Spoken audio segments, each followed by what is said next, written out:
আমি শুরুতেই এতক্ষণ আমাদের দায়িত্বশীলরাও বলেছেন, আমিও অনুরোধ করব, যতক্ষণ থাকেন ততক্ষণ চেষ্টা করবেন কথা মনোযোগ দিয়ে শুনতে। এটা সূরা বনী ইসরাঈল, এই সূরাটা হলো 17 নম্বর সূরা, 36 নম্বর আয়াত। আল্লাহ বলছেন যে এই সম্পর্কে তোমার কোনো জ্ঞান নাই, এর অনুসরণ করো না। তোমাকে তোমার দৃষ্টি শক্তি দেওয়া হয়েছে, চোখ দিয়ে দেখবেন, কান দিয়ে শুনবেন, আর হৃদয় আছে একটা, হৃদয় দিয়ে উপলব্ধি করবেন। আরেকটা আয়াতে আল্লাহ বলছেন আফালা তাআকিলুন, আকল, বুদ্ধি, ব্রেন। তাহলে দেখা যাচ্ছে ব্রেন দিয়ে চিন্তা করতে বলা হয়েছে, চোখ দিয়ে দেখতে বলা হয়েছে, কান দিয়ে শুনতে বলা হয়েছে, হৃদয় দিয়ে উপলব্ধি করতে বলা হয়েছে। এই সমস্ত কিছু একত্রিত করেই এটা জ্ঞান। জ্ঞানের ব্যাপারটা কিন্তু অন্ধ ইয়ের মতো না। প্রথম কন্ডিশন হচ্ছে শোনা, দেখা এবং হৃদয় দিয়ে উপলব্ধি করার চেষ্টা করা। এই হচ্ছে প্রথম কন্ডিশন। আপনারা জানেন যে আমার বক্তব্য বিভিন্ন জায়গায় সোশ্যাল মিডিয়াতে এখন দেশের সীমানা ছাড়িয়ে সারা দুনিয়ার বিভিন্ন বাংলা ভাষাভাষী যারা আছেন, অনেকে ইংরেজি করেও এখন বক্তব্য হচ্ছে। তো মানুষ শুনছেন, পক্ষে বিপক্ষে কথা বলছেন, মত দিচ্ছেন, দ্বিমত পোষণ করছেন নানানভাবে, স্বাভাবিকভাবেই। একটা বক্তব্য গেলে এর পক্ষে বিপক্ষে থাকবেই, এর কোনো ব্যতিক্রম কিছু না। আমি কি বলছি আসলে, আমাদের কথা কি? আজকের এই যে শুক্রবার, এই যে জুমার দিন, সারা বাংলাদেশে লক্ষ লক্ষ মসজিদগুলিতে আলোচনা হচ্ছে, বয়ান হচ্ছে, আলেমরা বয়ান করবেন, বিভিন্ন শ্রেণীর আলেম, কওমি মাদ্রাসার আলেম, সরকারি মাদ্রাসার আলেম, আহলে হাদিসের আলেম, জামাতের আলেম, সরমনের আলেম আছে না, বিভিন্ন শ্রেণীর আলেম তারা ওয়াজ করছেন। তাদের অনেক বড় বড় ডিগ্রি আছে, মদিনা বিশ্ববিদ্যালয়, আল আজহার বিশ্ববিদ্যালয়, দেওবন্দ, হাটহাজারী, ঢাকা আলিয়া, এরা বলতে বলতে এরকম আছে। তো বিভিন্ন ডিগ্রিধারী আলেমদের, বিভিন্ন ঘরানার আলেমদের, বিভিন্ন ফেরকার আলেমদের ওয়াজ মাহফিল আপনারা শোনেন। ইউটিউব আছে এখন বর্তমানে, ফেসবুক, ইউটিউব, ওখানে ক্লিক করলেই যদি আপনি খালি ওয়াজ দেখেন, খালি ওয়াজ, ওরে হাজার হাজার হাজার হাজার হাজার ওয়াজের কোনো শেষ নেই। তাহলে আমাদের কথা কি শুনতে আসছেন? আমার কথা কি শুনবেন? প্রথম ডিসকোয়ালিফিকেশন, মাদ্রাসা পড়ি না, শেষ। আমার আর কথা শোনার আর কোনো দরকার নেই, প্লাস কথা বলারও আর কোনো যোগ্যতাই নেই। আমার প্রথম ডিসকোয়ালিফিকেশন, প্রথম অযোগ্যতা, মাদ্রাসা পড়ি না, জিনিস যেটা মানুষের সাধারণ জ্ঞান, এই দেশের সমাজের মানুষের প্রথম প্রশ্ন, মাদ্রাসা পড়ছে না, পড়েন, আর কি কথা শুনবেন? এই কোরআনটা কি আমরা এমনি এমনি হাতে পাইছি? না, এই টুপ করে আসমান থেকে আমাদের হাতে হাতে কোরআনটা চলে আসছে। বিষয়টা কি এরকম? না, বিষয়টা একজন মানুষের উপরে এটা নাযিল হয়েছে। তিনি রাহমাতুল লিল আলামিন, আমাদের নবী করিম সাল্লাল্লাহু আলাইহি ওয়াসাল্লাম। ওনারও বাবা মা ছিলেন, বাবা আব্দুল্লাহ, মা আমেনা। জন্মের আগে বাবাকে হারিয়েছেন, 6 বছর বয়সে মাকে হারিয়েছেন। লেখাপড়া করতে পারেন নাই, অভাবের সংসার। চাচার সংসারে বড় হয়েছেন। বাপ মারা গেলে যা হয়, চাচা, দাদাও আছিলেন, টাইনে নিয়ে গেছেন, এতিম বালক লালন পালন করছেন, মরুভূমিতে বকরি চড়াইছেন, আর চাচার সাথে মাঝে মধ্যে সিরিয়া ব্যবসা বাণিজ্য করতে গেছেন। এই কিন্তু আল্লাহ রাব্বুল আলামিনের সেই সিলেকশন তো বহু আগেই, এই বাল্যকাল থেকেই নবী মুহাম্মদ সাল্লাল্লাহু আলাইহি ওয়াসাল্লাম অন্য সাধারণ মানুষের মতো ছিলেন না। অন্য বাচ্চারা অশ্লীল কথাবার্তা বলতো, রাসূলুল্লাহ অশ্লীল ধারে কাছে যাইতেন না। ওই আগে থেকে প্ল্যান করে আল্লাহ প্রোটেকশন দিয়ে মানুষটারা রাখছেন। অন্যরা দুষ্টামি করতো, ওইরকম আছে না, ছেলে দিয়ে দুষ্টামি। নবী করিম সাল্লাল্লাহু আলাইহি ওয়াসাল্লামের পুত পবিত্র চরিত্র, ধোঁকাবাজি, ছলনা, অশ্লীলতা, বেহায়াপনা, কারো হক মেরে দেওয়া, মানে যেগুলি সাধারণত অন্যায় আর কি, অন্যায়, এই সমস্ত অন্যায় থেকে রাসূল সাল্লাল্লাহু আলাইহি ওয়াসাল্লামকে আল্লাহ রাব্বুল আলামিন সেভ করে আনছেন। কিন্তু উনি লেখাপড়া জানতেন না। তিনি, গবেষকরা বের করেছেন, গবেষণা করে তিনি নবুয়ত পাওয়ার 5-7 বছর আগে থেকেই হেরা গুহায় তিনি ধ্যান করতে লাগলেন। কি ধ্যান করতে লাগলেন? ঘটনাটা কিন্তু একটু বুঝতে হবে যে ধ্যানটা কিসের। সবাই যায় কাবা, আল্লাহর ঘর কাবা। রাসূলুল্লাহ কাবা ছেড়ে ওই হেরা গুহায় গেলেন কেন? আল্লাহ কি এখানে নাই? সবাই যায় আল্লাহকে পাওয়ার জন্য কাবায়, আর উনি গেলেন হেরা গুহায়। ব্যাপারটা কি মানে অদ্ভুত লাগতেছে না? এটা একটা চিন্তার ব্যাপার। কিন্তু উনি ওখান থেকে চলে গেলেন আরেক জায়গায়, মানে হেরা গোয়ায়। তো মা খাদিজা ওনাকে খাবার দিয়ে আসেন, যে কষ্ট করছেন দিনের পর দিন একটা মানুষ। তো মা খাদিজা ওনাকে, রাসূলুল্লাহর প্রথম স্ত্রী আপনারা জানেন, আম্মা খাদিজা রাদিয়াল্লাহু আনহা, দিয়ে আসতেন। তো 40 বছর যখন পূর্ণ হলো, তখন প্রথম ওনার উপরে যে কথাটা আসলো, ইকরা বিইসমি রাব্বিকাল্লাযী খালাক, এই কথাটা পড়ুন, পড়ুন আপনার প্রভুর নামে। ঠিক উনি অ্যান্সারটা কি দিচ্ছেন? আমি তো পড়তে পারি না। আজকে যাদের জ্ঞানের অহংকারে মাটিতে পা পড়ে না, মাটিতে পা পড়ে না, এক দুই কথা বললেই মুখ থেকে বেরিয়ে আসে, তুই জানো স্বামীকে? প্রথম প্রশ্ন, এই তুই জানো স্বামীকে? তুই জানো আমার লেখাপড়া কি আছে? দেখেন, খেয়াল করে না, এ কথা বলে না, দেখবেন এক দুই কথা তোর পর লাগলেই তুই জানো স্বামীকে? অহং। দেখেন আল্লাহ রাব্বুল আলামিন একটা বিষয় সবচেয়ে বেশি ক্ষমার অযোগ্য, ক্ষমা করবেন, হলো অহংকার। জ্ঞানের হোক, চেহারার হোক, বংশের হোক, অর্থের হোক, অহংকার থাকবে আপনি বিনাশ। আল্লাহ কোরআনে বলছে, আমি আদমকে বানাইছি মাটি দিয়া, তোমরা কিছুই ছিলে না, নুতফাতান, কিচ্ছু ছিলে না, এক ফোঁটা নাপাক রক্তবিন্দু দ্রুত স্খলিত হওয়ার পরে তোমার জন্ম হয়েছে, তুমি আবার কও আমি কে? তুমি কিছুই না মিয়া। আল্লাহ রাব্বুল আলামিন তিনি বললেন, জিবরাইল আমিন পড়ুন। রাসূল বলছে, আমি তো পড়তে পারি না। আবার বলেন পড়ুন, বলা হচ্ছে 3 বার, 3 টাইমস।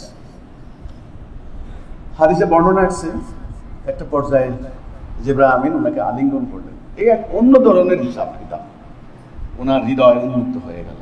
আল্লাহ কোরআনে বলছেন, আমি যার কল্যাণ কামনা করি তার বক্ষকে আমি দিনের জন্য উন্মুক্ত করে দেই। দৃষ্টি কিন্তু 2 প্রকার, মনে রাখতে হবে।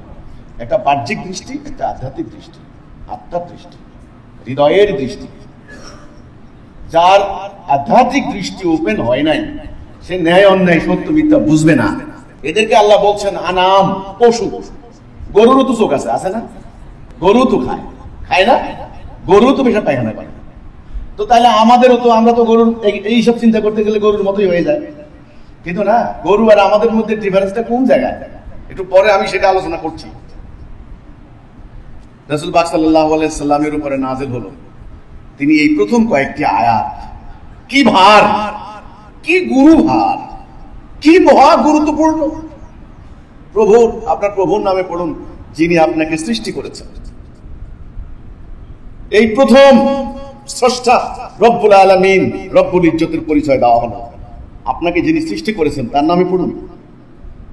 কারণ ওই সমাজের মানুষ কি আল্লাহ বিশ্বাস করতো না? করতো না?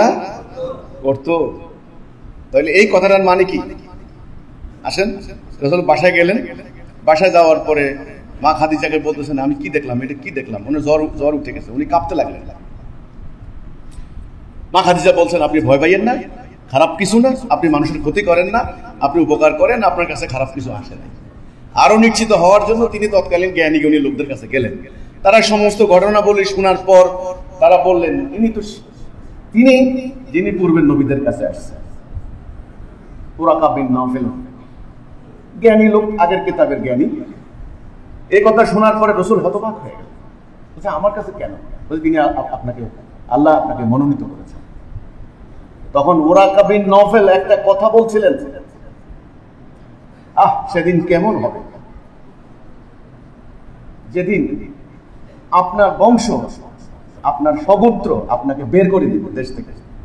নবী করিম সাল্লাল্লাহু আলাইহি সাল্লাম তো ব্যাপারটা বুঝতে পারতেছেন না। বলছে, মানে আমাকে বের করে দিবে? বলছে, হ্যাঁ, আপনাকে বের করে দিবে। সেখান থেকে রাসূল আসলেন। একদিন রাসূল বিশ্রাম নিচ্ছেন, সূরা মুদ্দাসসির নাযিল হলো, হে কম্বল আবৃত ব্যক্তি, উঠো, তোমার রবের দিকে মানুষদেরকে ডাকো। আর বিশ্রাম নিতে পারলেন না, উঠলেন। তিনি এসে কি করলেন, এবার আমি আপনাদেরকে কথাটা বলবো। তাহলে আমরা বুঝলাম যে ইসলাম যে মানুষটার উপরে নাযিল হয়েছে, যিনি আমাদেরকে কোরআনটা দিয়ে গেলেন, তিনি নিজেই লেখাপড়া জানতেন না। আল্লাহর পছন্দ কি ভুল? আল্লাহর সিলেকশন কি ভুল? আল্লাহ যাকে মনোনীত করলেন ওই সমাজের কি আলেম ওলামা কি ছিল না? আবুল হাকাম, আবু জাহেলের পূর্ব নাম। আল্লামা, আমরা এখন বলি না আল্লামা, ছিল অনেক সন্তানাদির অধিপতি, টাকা পয়সার মালিক ওয়ালিদ, ওরাও ছিল অনেক বকরি, অনেক খেজুরের বাগানওয়ালা ছিল। আর এই দরিদ্র, শিক্ষা নাই, জ্ঞান নাই, এই ওনার সঙ্গে যারা আছে তাদেরও একই অবস্থা। আল্লাহ যাকে দিন দিলেন, আল্লাহ কি সিলেকশন ভুল করেছেন? নিশ্চয়ই ভুল করেন। কি দেখে দিলেন? আপনারা যখন মেয়ে বিয়ে দেন কোথাও, দেখবেন প্রতিবেশী প্রশ্ন করে, কি দেখে দিলা, কি দেখে দিলা? পয়সা নাই, টাকা নাই, এত কিছু নাই, তোমার এত সুন্দর মেয়েটার কি দেখে দিলা? আপনি বলবেন, আমি যেটা দেখেছি, আমি মহামূল্যবান সম্পদ দেখেছি যেটা তোমরা দেখো না, এই জন্য আমি দিয়েছি। আল্লাহ তিনি রাসূলকে যখন দিন দিলেন, রাসূলকে দায়িত্ব দিলেন, এবার আপনি মানুষকে আহ্বান করেন। রাসূল কি করলেন? তিনি সবাইকে ডাকলেন সাফা পাহাড়ের পাদদেশে, এই অমুক অমুক অমুক গোত্র, অমুক গোত্র, অমুক গোত্র, অমুক গোত্র, আসো। সবাই বলছে ব্যাপারটা কি? তখন কিন্তু তো কেউ জানে না যে উনি নবী, কেউ জানে না। অলরেডি সিলেকশন হয়ে গেছে, নির্বাচন হয়ে গেছে, অলরেডি চলে আসছে, আশরা আজিমের বার্তা চলে আসছে, কানেকশন হয়ে গেছে অলরেডি, লাউহে মাহফুজ থেকে নাযিল হওয়া শুরু হয়ে গেছে, মানব জীবনের পরিবর্তনের বিপ্লবের ঘোষণা শুরু হয়ে গেছে। আর মানুষ তো জানে না, ঘুমায় গেছে। সবাই ডাকছে, কি ব্যাপার, কি ব্যাপার? মোহাম্মদ তো কোনো বিপদ আপদ না হলে তো এমনি এমনি ফাও ফাও শুধু মজা করে না, নিশ্চয়ই কোনো সমস্যা হয়েছে। চলো চলো তো, সবাই চলো। সবাই দলে বলে গেল, সব গোত্র একত্রিত হয়েছে। রাসূলুল্লাহ একটু উঁচা জায়গা, বলা হয় সাফা পাহাড়, এখনো আছে, কিন্তু ওখানে যারা হজ করতে যান তারা সেই জায়গাটা দেখেন। উঁচা জায়গা দাঁড়াইছেন, দাঁড়াইয়া বলছেন, তোমরা বলো লা ইলাহা ইয়া আইয়ুহান নাস কুলু লা ইলাহা ইল্লাল্লাহ তুফলিহুন। তুফলিহুন মানে হলো সাকসেসফুল, ফালাহ। এই হাইয়া আলাল ফালাহ বলছেন এখানে, এই ফালাহ মানে হলো সাকসেসফুল, সফল কাম। তোমরা সাফল্যমণ্ডিত হবে। একটা বাক্য খালি বলো, লা ইলাহা। এই সর্বপ্রথম রাসূল সবাইকে ডেকে মিটিং এ প্রকাশ করলেন। এই কথা বলার সাথে সাথে রাসূলকে ফুলের তোলা দিছিল? খেয়াল করেননি তো? ফুলের তোলা দিছিল না। হাততালি দিছিল না। অনেকে হতবাক হয়ে গেছে, কি বলে? রাসূলের আপন চাচা একটা পাথর নিছে, পাথর নিয়ে বলছে, মুহাম্মদ তুমি আমাদেরকে এই জন্য ডাকছো? এই কথা বলে একটা গালি, আরবি ভাষা, তাব্বা আলাকা ইয়া মুহাম্মদ, তুমি ধ্বংস হয়ে পাথর মারছে। পাথর লক্ষ্যভ্রষ্ট হয়ে এক লোকের মাথায় পড়ছে, স্পট ডেড। খেয়াল করতে হবে, রাসূল কি এখানে কারো সম্পত্তি দখলের কথা বলছিলেন? তিনি কোন রাজ্য বিস্তারের কথা বলছিলেন? টাকা পয়সা দাও আমাকে কিছু বলছিলেন? একটা প্রস্তাব দিছেন, তোমরা বলো লা ইলাহা ইল্লাল্লাহ। এই কথার মধ্যে কি আছে? কথা বলার সাথে সাথে এইভাবে গন্ডগোল লেগে গেল। ঘটনাটা কি? ঘটনাটা বোঝার জন্য আরবের ধর্মীয় বৈশিষ্ট্য বুঝতে হবে। আরবের লোকেরা কিন্তু আল্লাহ বিশ্বাস করত। কাবা ঘর আগে থেকেই ছিল, ইব্রাহিম আলাইহিস সালাম ওনার ছেলে দিয়ে নির্মাণ, পুনর্নির্মাণ, এটা আগে থেকে। হজ করতো, আগে থেকে হজ করতো, খাতনা করতো। নিজেদের নাম আব্দুল্লাহ রাখতো। রাসূলুল্লাহ বাবার না কি নাম ছিল? আব্দুল্লাহ। তাহলে এরা আল্লাহ বিশ্বাস করতো, হজ করতো, খাতনা করতো। লা ইলাহা ইল্লাল্লাহ ঘোষণা দেওয়ার মাধ্যমে এরা আরবি তো, আরবি ভাষাভাষী, ওরা জানছে বুঝছে ব্যাপারটা কি। এই ঘোষণার অর্থ হলো আসলে এখন থেকে এক আল্লাহর হুকুম ছাড়া কার হুকুম চলবে না। কি সাংঘাতিক ঘোষণা! তাহলে কলেমার ঘোষণা মানে একটা পরিবর্তনের ঘোষণা, কলেমার ঘোষণা মানে একটা বিপ্লবের ঘোষণা, কলেমার ঘোষণা মানে শিরিক কুফরের বিরুদ্ধে একটা আঘাতের ঘোষণা। খেলাখালি না। এখন এই সমাজটা কি করতো দেখেন, দুইটা প্রধান শ্রেণী ছিল। একটা ছিল ধর্মগুরুরা, ওই যে আবু জেহেল, এরা ধর্মগুরু।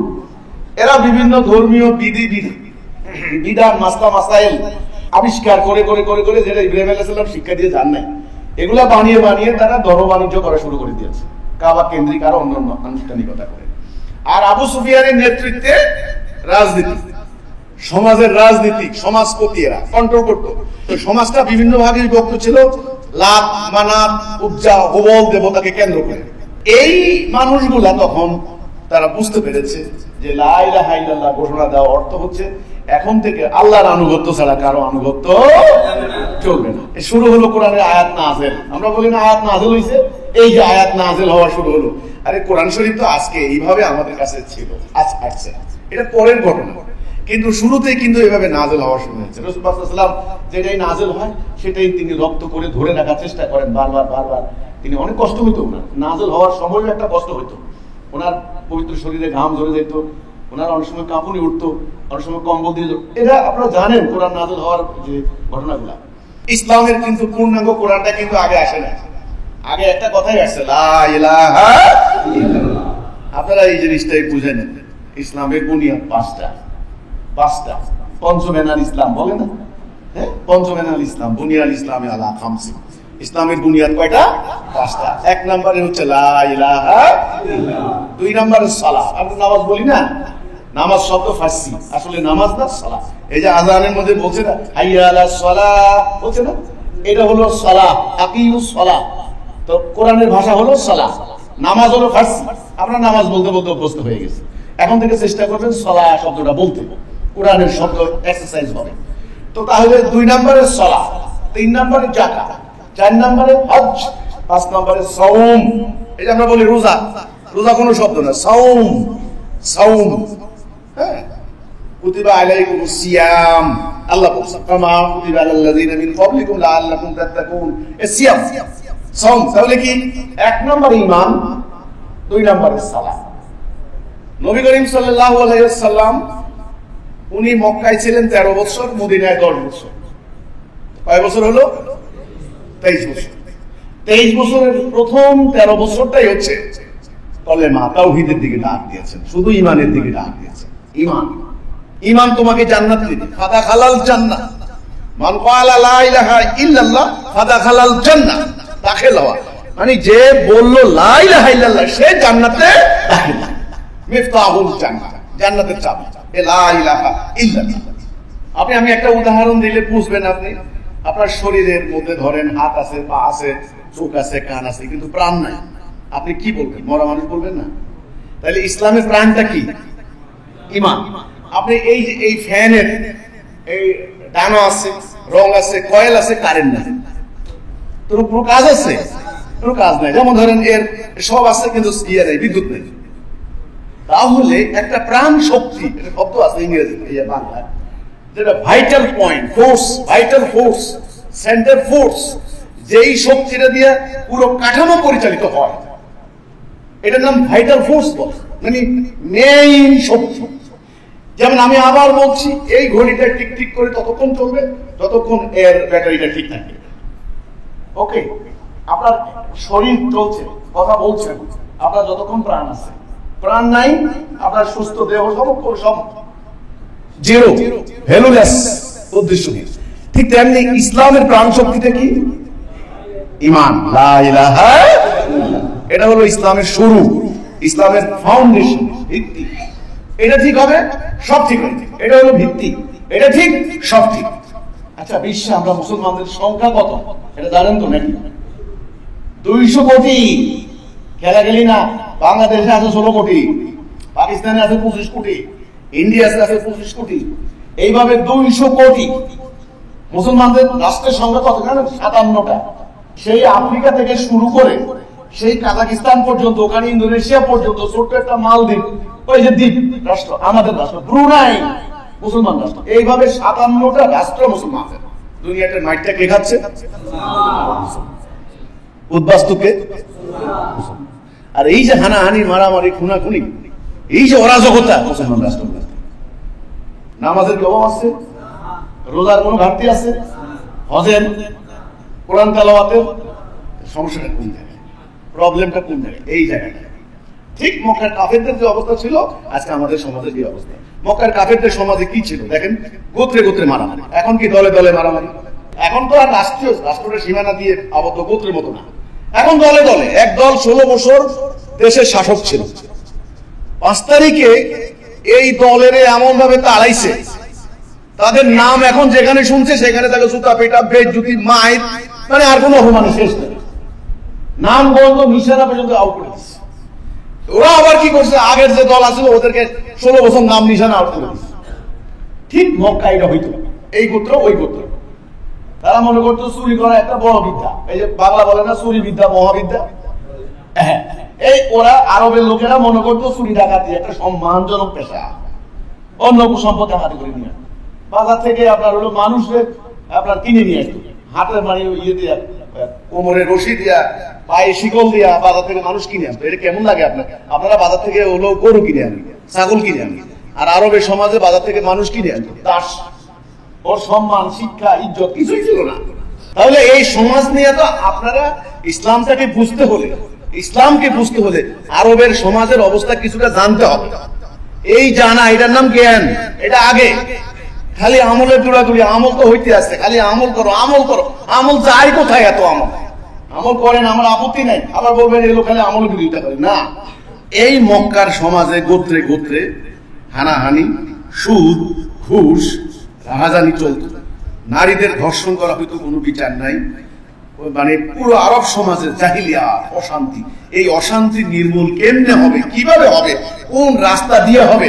তখন নবী করিম সাল্লাল্লাহু আলাইহি সাল্লাম এই হেরা গুহায় গিয়ে ধ্যান করা শুরু করলেন, চিন্তা ভাবনা করা শুরু করলেন, গবেষণা করা শুরু করলেন, ভাবতে লাগলেন একান্তে নিরিবিলি প্রভুর সান্নিধ্যে যে আল্লাহ এর কোনো পথ নাই, এর কোনো পথ নাই। শেষে আল্লাহ ওনাকে পথ দিলেন। যদি মানুষ হন, আপনি সমাজ নিয়ে ভাবতে হবে, এই সমাজের কেন এই দুর্গতি। যদি আপনি না ভাবেন সমাজ নিয়ে, এই স্বার্থপর আত্মকেন্দ্রিক মানুষের নামাজও নাই, রোজাও নাই, জান্নাতও নাই, হুদাই আপনি হুদাই খালি খামাখা নামাজ। আপনাকে সমাজ নিয়ে ভাবতে হবে, যেহেতু আপনার রাসূল সমাজ নিয়ে বলেছেন। আপনারা কি সমাজের ভালো মন্দ নিয়ে ভাববেন? ভাববেন কি না? নাকি ভয় লাগতেছে ভাবতে? আরে সমাজ যেদিকে যায় যাক। আমাদের মুরব্বীরা দেখবেন যখনই আমরা কোনো কিছু প্রতিবাদ করতে যাই, মুরব্বীরা বলে তোর কি ঠেকা লাগছে, হ্যাঁ তোর কি দরকার লাগছে? সমাজে কি মানুষ কম আছে না? তোর কি ঠেকা লাগছে? ঠেকা আমাদের না, কিন্তু নো, এই সমাজটা সকলের, শরীরের মতো সমাজ। ইসলামের শুরু কি দিয়ে? লা ইলাহা ইল্লাল্লাহ। এটার মানে কি? এটার মানে হচ্ছে বান্দার সাথে আল্লাহর একটা চুক্তি, কন্ট্রাক্ট। লা ইলাহা মানি না কোনো ইলাহ ইল্লাল্লাহ, আল্লাহ ব্যতীত। আল্লাহ ছাড়া আমি কারো হুকুম বিধান, আমার জীবনে হুকুম মানবো কার? বিধান মানবো কার? বাস। এই আল্লাহর আনুগত্য করা ছাড়া, আল্লাহর বিধান ছাড়া আমি কারো বিধান মানি না, মানবো না। এই অঙ্গীকারের নামই হচ্ছে ঈমান, লা ইলাহা ইল্লাল্লাহ। এইটা এর মধ্যে যারা থাকবে তারা মোমেন, তাদের জন্য নামাজ, তাদের জন্য রোজা, তাদের জন্য হজ। এক লেখার পরে একের পিঠে একটা শূন্য দিলে কত দাঁড়ায়? আর একটা শূন্য দিলে কত দাঁড়ায়? আর একটা শূন্য দিলে কত দাঁড়ায়? শূন্য যত দিয়ে যাবেন তত 10 গুণ এর মান বাড়বে। একটাই যদি না থাকে, সমস্ত শূন্য সমান সমান শূন্য, কোনো দাম পায়। ঠিক তেমনি আজকে লক্ষ লক্ষ কোটি কোটি মুসলমান এই ঈমান না থাকার কারণে আজকে আমাদের এই দুর্গতি, এই অশান্তি। এখন এই কথাটা তো মানতে রাজি না, আমাদের ঈমান নাই। এটা কেমন কথা? ঈমান না থাকলে কি আমরা নামাজ পড়ি নাকি? এ কেমন কথা, অদ্ভুত কথা না? আপনার আব্বাকে আপনি স্বীকার করেন, আমার আব্বা, হ্যাঁ আব্বা আসসালামু আলাইকুম, বিশ্বাস করছেন আপনার আব্বা, একদম 100% বিশ্বাস। কেউ যদি আপনাকে বলে এই তোর বাপ না, আপনি মাথা পাঠায় ফেলবেন, বেয়াদব আমার আব্বা। তাহলে আব্বাকে আপনি বিশ্বাস করেন, সম্মান করেন, শ্রদ্ধা করেন। কিন্তু আব্বা বলেছেন এই সন্ধ্যাবেলায় বাজারে যাইবা না, নির্দেশ দেয়। আপনি বলে আব্বা কি বুঝে বুড়া মানুষ, বাজারে গেলেন। আব্বা বলছেন এই ভোরবেলা ঘুম থেকে উঠবা। আরে বুড়া আমার খালি চিল্লা ঘুম থেকে, আমি 11টা বাজে ঘুম থেকে উঠবো। এই মদ খাইবা না। এই যে আপনি একটা একটা করে আব্বার কমান্ডকে কি করছেন? ভায়োলেট করেছেন, অমান্য করেছেন। এর ফলে কি হয়েছে? আপনি অসুস্থ হয়েছেন, আপনি পুলিশের খাতায় চোর ডাকাত হয়েছে, আপনি এখন পলাতক। এই যে আপনার জীবনে দুর্বিষহ নেমে এসেছে, এর কারণ কি আপনি আব্বাকে অস্বীকার করেছিলেন? না। কি করেছিলেন? তার হুকুম আদেশ অমান্য করেছে। তাহলে আমরা মুসলমানরা কি করেছি বলুন তো দেখি? আল্লাহকে বিশ্বাস করি, বিশ্বাস করি, আল্লাহর জন্য নামাজ পড়ি, কিন্তু আমাদের রাষ্ট্র, আমাদের আইন কানুন, আদালত, কোর্ট কাছারি সব আল্লাহর আইন বাদ দিয়ে ব্রিটিশের আইনে চলে। আল্লাহ বললেন সুদ খাইও না, আমরা খাই সুদ। আল্লাহ বলছেন আদালতে আমার আইন দিয়ে বিচার করো, আমরা বিচার করি ব্রিটিশের আইন দিয়ে। একটা একটা করে বলতে গেলে কি দেখবেন রাষ্ট্রীয়ভাবে কিন্তু আমরা আল্লাহর আইন মানি না। এই যে আমরা আল্লাহর আইন বাদ দিলাম, এই কথার মধ্যে কি আমরা ইমানে আসি, অঙ্গীকারে আসি? শেষ শেষ তো, ইমান থেকে আউট তো। আল্লাহ বললেন যে যদি শিরিক করো, কিছু মানো কিছু না মানো, আমি এটা ক্ষমা করব না।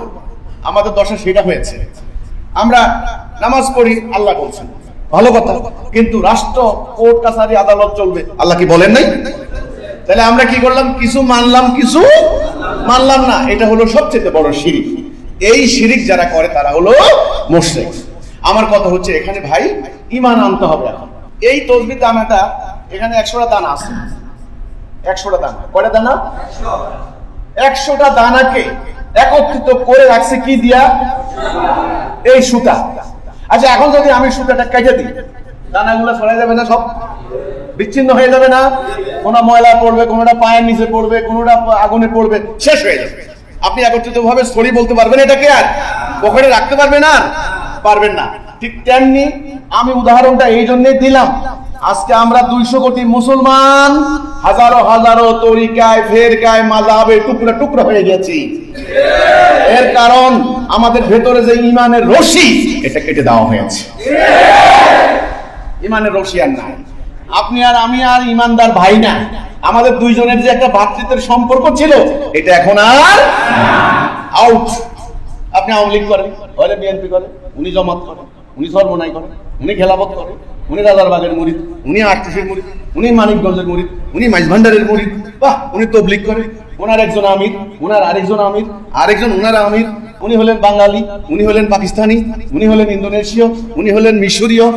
এই তো শেষ, নানান ভাবে ভাব, টুকরা টুকরা টুকরা টুকরা। মাইকটা খাওয়ানোর না হলে ইহুদিদের সংখ্যা মাত্র 80 লাখ। ইহুদি 80 লাখ, 200 কোটি মুসলমান মাইর খাচ্ছে 80 লক্ষ লোকের কাছে। কল্পনার বাইরে। আল্লাহর শাস্তি না এটা? আল্লাহর শাস্তি। এই যে তাহলে নামাজ বাদ দিছি আমরা, রোজা বাদ দিছি, হজ বাদ দিছি, কোরআন মুখস্থ করা বাদ দিছি, বাদ দিনে কি বাদ দিছি? আল্লাহর আদেশ, আল্লাহর হুকুম, যেটা দিয়ে রাষ্ট্র চলবে, ওটা আমরা বাদ দিয়েছি। অর্থাৎ আমাদের ঈমানের রশি কেটে গিয়েছে, ঈমানের দড়ি কেটে গিয়েছে। এখন এগুলোর একত্রিত করে ভেতরে ঈমানের রশি প্রবেশ করান, আবার জাতি উঠে দাঁড়াবে। কথাগুলো খুবই সিম্পল কথা। এটা আল্লাহর বিশেষ দান, আল্লাহ দিয়েছেন এই কথাগুলি। কোনদিন কথাগুলি আপনারা শোনেন নাই। কত মাহফিল হয়েছে, কত জায়গা হয়েছে, আপনারা শোনেননি, আজকে শুনবেন। তাহলে ঈমানের কথাটা কি বলুন? লা ইলাহা ইল্লাল্লাহ মুহাম্মাদুর রাসূলুল্লাহ। এর অর্থ কি? আল্লাহ, তোমার হুকুম ছাড়া আমরা কারো হুকুম মানব না। তোমার সাথে আমাদের একটা চুক্তি, একটা কন্ট্রাক্ট, তোমার বিধান ছাড়া কারো বিধান মানব না। এই যে চুক্তিটা, আল্লাহর কথা হলো যারা এই চুক্তির মধ্যে থাকবে শেষ পর্যন্ত, তার সমস্ত গুনাহ আমি মাফ করব। সে মুমিন। আল্লাহ গুনাহ মাফ করবেন না নাকি? গুনাহ মাফ করবেন না। ইয়াগফিরু লাকুম যুনুবাকুম, কথাটা সমস্ত যুনুব মাফ করে দিবেন। কাকে? মুমিন, যারা ঈমান আনবে। এখন ঈমানটা কেন আনবো, এই অংশটুকু বুঝতে হবে। এই অংশটুকু না বুঝলে আপনারা মূল কথাটা বুঝবেন না। ঈমানটা কেন আনবো একটার পর একটা বুঝে নেন, চ্যাপ্টার ওয়াইজ বুঝে নেন, দেখবেন পুরো ব্যাপারটা আপনার কাছে পরিষ্কার হয়ে যাবে। ঈমানটা আমি কেন আনবো? ইসলামের 3টা পরিভাষা থাকে সাধারণত, দেখেন, আকীদা, ঈমান, আমল। এখন সর্বত্র আমলের ওয়াজ করে, এই আমল করো, এত ওয়াক্ত নামাজ পড়ো, তাহাজ্জুদের পড়ো, নামাজ পড়ো, নফল নামাজ পড়ো, মানে আমলের ওয়াজ, খালি আমল আমল আমল। আরে ভাই, আমলের আগে দুটো জিনিস আছে, ঈমান, আকীদা। ঈমান না থাকলে আমলের কোনো দাম নাই, একটু আগে আমরা বুঝাইলাম। আবার আকীদা না থাকলে ঈমান ব্যর্থ। তাহলে দুটা কিন্তু সম্পূর্ণ আলাদা শব্দ, আকীদা, ঈমান। আকীদা কি? আকীদা মানে হলো সঠিক ধারণা, সম্যক ধারণা, কারেক্ট আইডিয়া। এই হচ্ছে এটার নাম আকীদা। আপনারা এই যে বাসে আসছেন না, বাসে ওঠার সাথে সাথে আপনার মনের ভিতরে একটা ধারণা জন্ম নিছে যে আমি একটা যানবাহনে উঠছি, এটা আমার গন্তব্যে নিয়ে যাবে, তাই না? কিন্তু দেখবেন বাসে আরামে বসার জায়গা আছে না, ফ্যান বাতাস খাওয়ার ফ্যান আছে না, আছে। আচ্ছা, এই বাসটা কি বসবাস করার বাড়ি না? এটা কি এক জায়গা থেকে আরেক জায়গায় নেওয়ার জন্য একটা যানবাহন। এখন এটাই যদি আপনি না জানেন যে গাড়ির আকীদা কি, তাহলে লক্ষ্য গাড়িও আপনার লক্ষ্য হাসিল করতে পারবে না। এই যে জানা, সঠিকভাবে জানা, যেমন আমার হাতে একটা বস্তু আছে, এটার উদ্দেশ্য কি? সময় দেওয়া। আমার এখন কয়টা বাচ্চা, আমি উপর দিয়ে তাকাবো না, এই তাকাবো, এটা সময় দেয়। এটা যদি সময় না দেয়, এর দাম আছে? আমার মাথার উপর একটা বস্তু আছে, এর উদ্দেশ্য কি? বাতাস দেবে। এখন বাতাস না দিলে দাম নাই। তাহলে আগে জানা কোনটা কেন, কোনটা কি জন্য। আপনি বলেন এটার উদ্দেশ্য বাতাস দিবে, এর উদ্দেশ্য সময় দিব, কিন্তু এর উদ্দেশ্য কি? এটারও তো একটা উদ্দেশ্য আছে। এই উদ্দেশ্য, একটা উদ্দেশ্য এটা আল্লাহ পাঠাইছেন, তো আপনারও তো একটা উদ্দেশ্য আছে জীবনে। আপনি এটা জানবেন না আমার জীবনের উদ্দেশ্য কি? আরে ভাই, আপনাকে আপনার বাবা বললো এই বাজারে যা, দ্বিতীয় প্রশ্ন করবেন না কেন যাবো আব্বা, কেন? এটা বাচ্চাদেরকে যখন মায়েরা হাসপাতালে নেয়, আপনি বুঝতে পারেন এখানে কি করা হবে, চিকিৎসা। যদি স্কুলে নেয়, যদি নাট্যশালায় নেয়, নাটক দেখানো, কি করে? ধরেন মসজিদে ঢুকছে একটা, তাহলে বোঝা গেল হয় কোরআন তেলাওয়াত করবে না নামাজ পড়বে। তাহলে উদ্দেশ্য, আমি ওই গত জুমাতেও একটা আলোচনা করছি, আকীদা ভুল হইলে কি হয় দেখেন, ধারণা ভুল হইলে কি হয় দেখেন। আপনি বাজারে গেলেন, বাজারে গিয়ে দুটা পশু কিনছেন, দুটা পশু ধরেন 10 কেজি 12 কেজি, দুটার গায়ের রং কালো, দুটারে 4টা ঠ্যাং, 2টা কান, মুখ আছে, সব আছে, ওকে। একটা পশু ভ্যা ভ্যা করে আর একটা পশু ভৌ ভৌ করে, দুটা পশু। আপনি আসলে জানেন না কোনটা দিয়ে কি করে।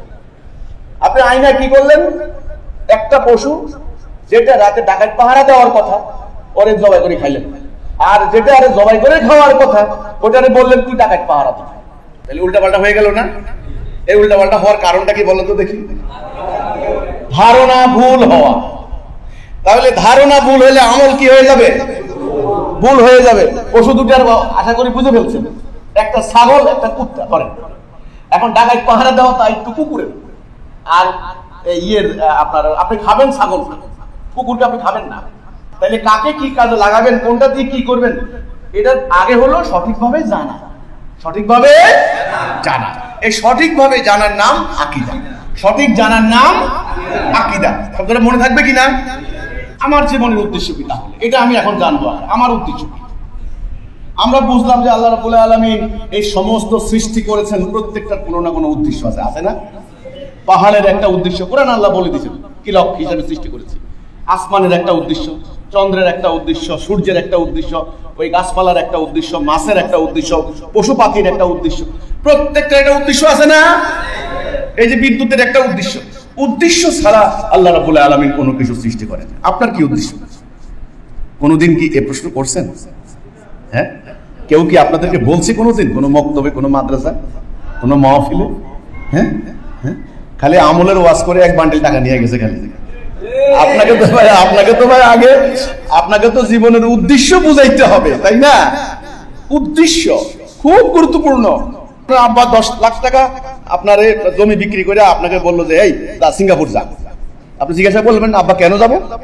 বলছে তুমি সিঙ্গাপুর যাইয়া ওই হাসপাতালে ভর্তি হইয়া তোমার হার্টের সমস্যা হয়েছে, রিং বসাইবা। আচ্ছা, একটা উদ্দেশ্যে আপনি সিঙ্গাপুর গেছেন, ভালো হাসপাতাল আছে, ওকে। কিন্তু আপনি সিঙ্গাপুর এয়ারপোর্ট নামার পরে কি সুন্দর রাষ্ট্র, ওয়াও দেখে আপনি কিন্তু ভুলে গেছেন উদ্দেশ্য। আপনি টাকা খরচ করে হোটেলে থাকতেছেন, সি বিচে ঘুরতেছেন, মজার উপরে করে 6 মাস পরে ঘুরে আসলেন। আব্বা বলল যে কি ডাক্তার কি বলছে? প্রথম প্রশ্ন করবো, এই ডাক্তার কি বলছে? আপনি আব্বা আমি তো মজা করে আসছি। কেমন হইব আপনার জিনিসটা?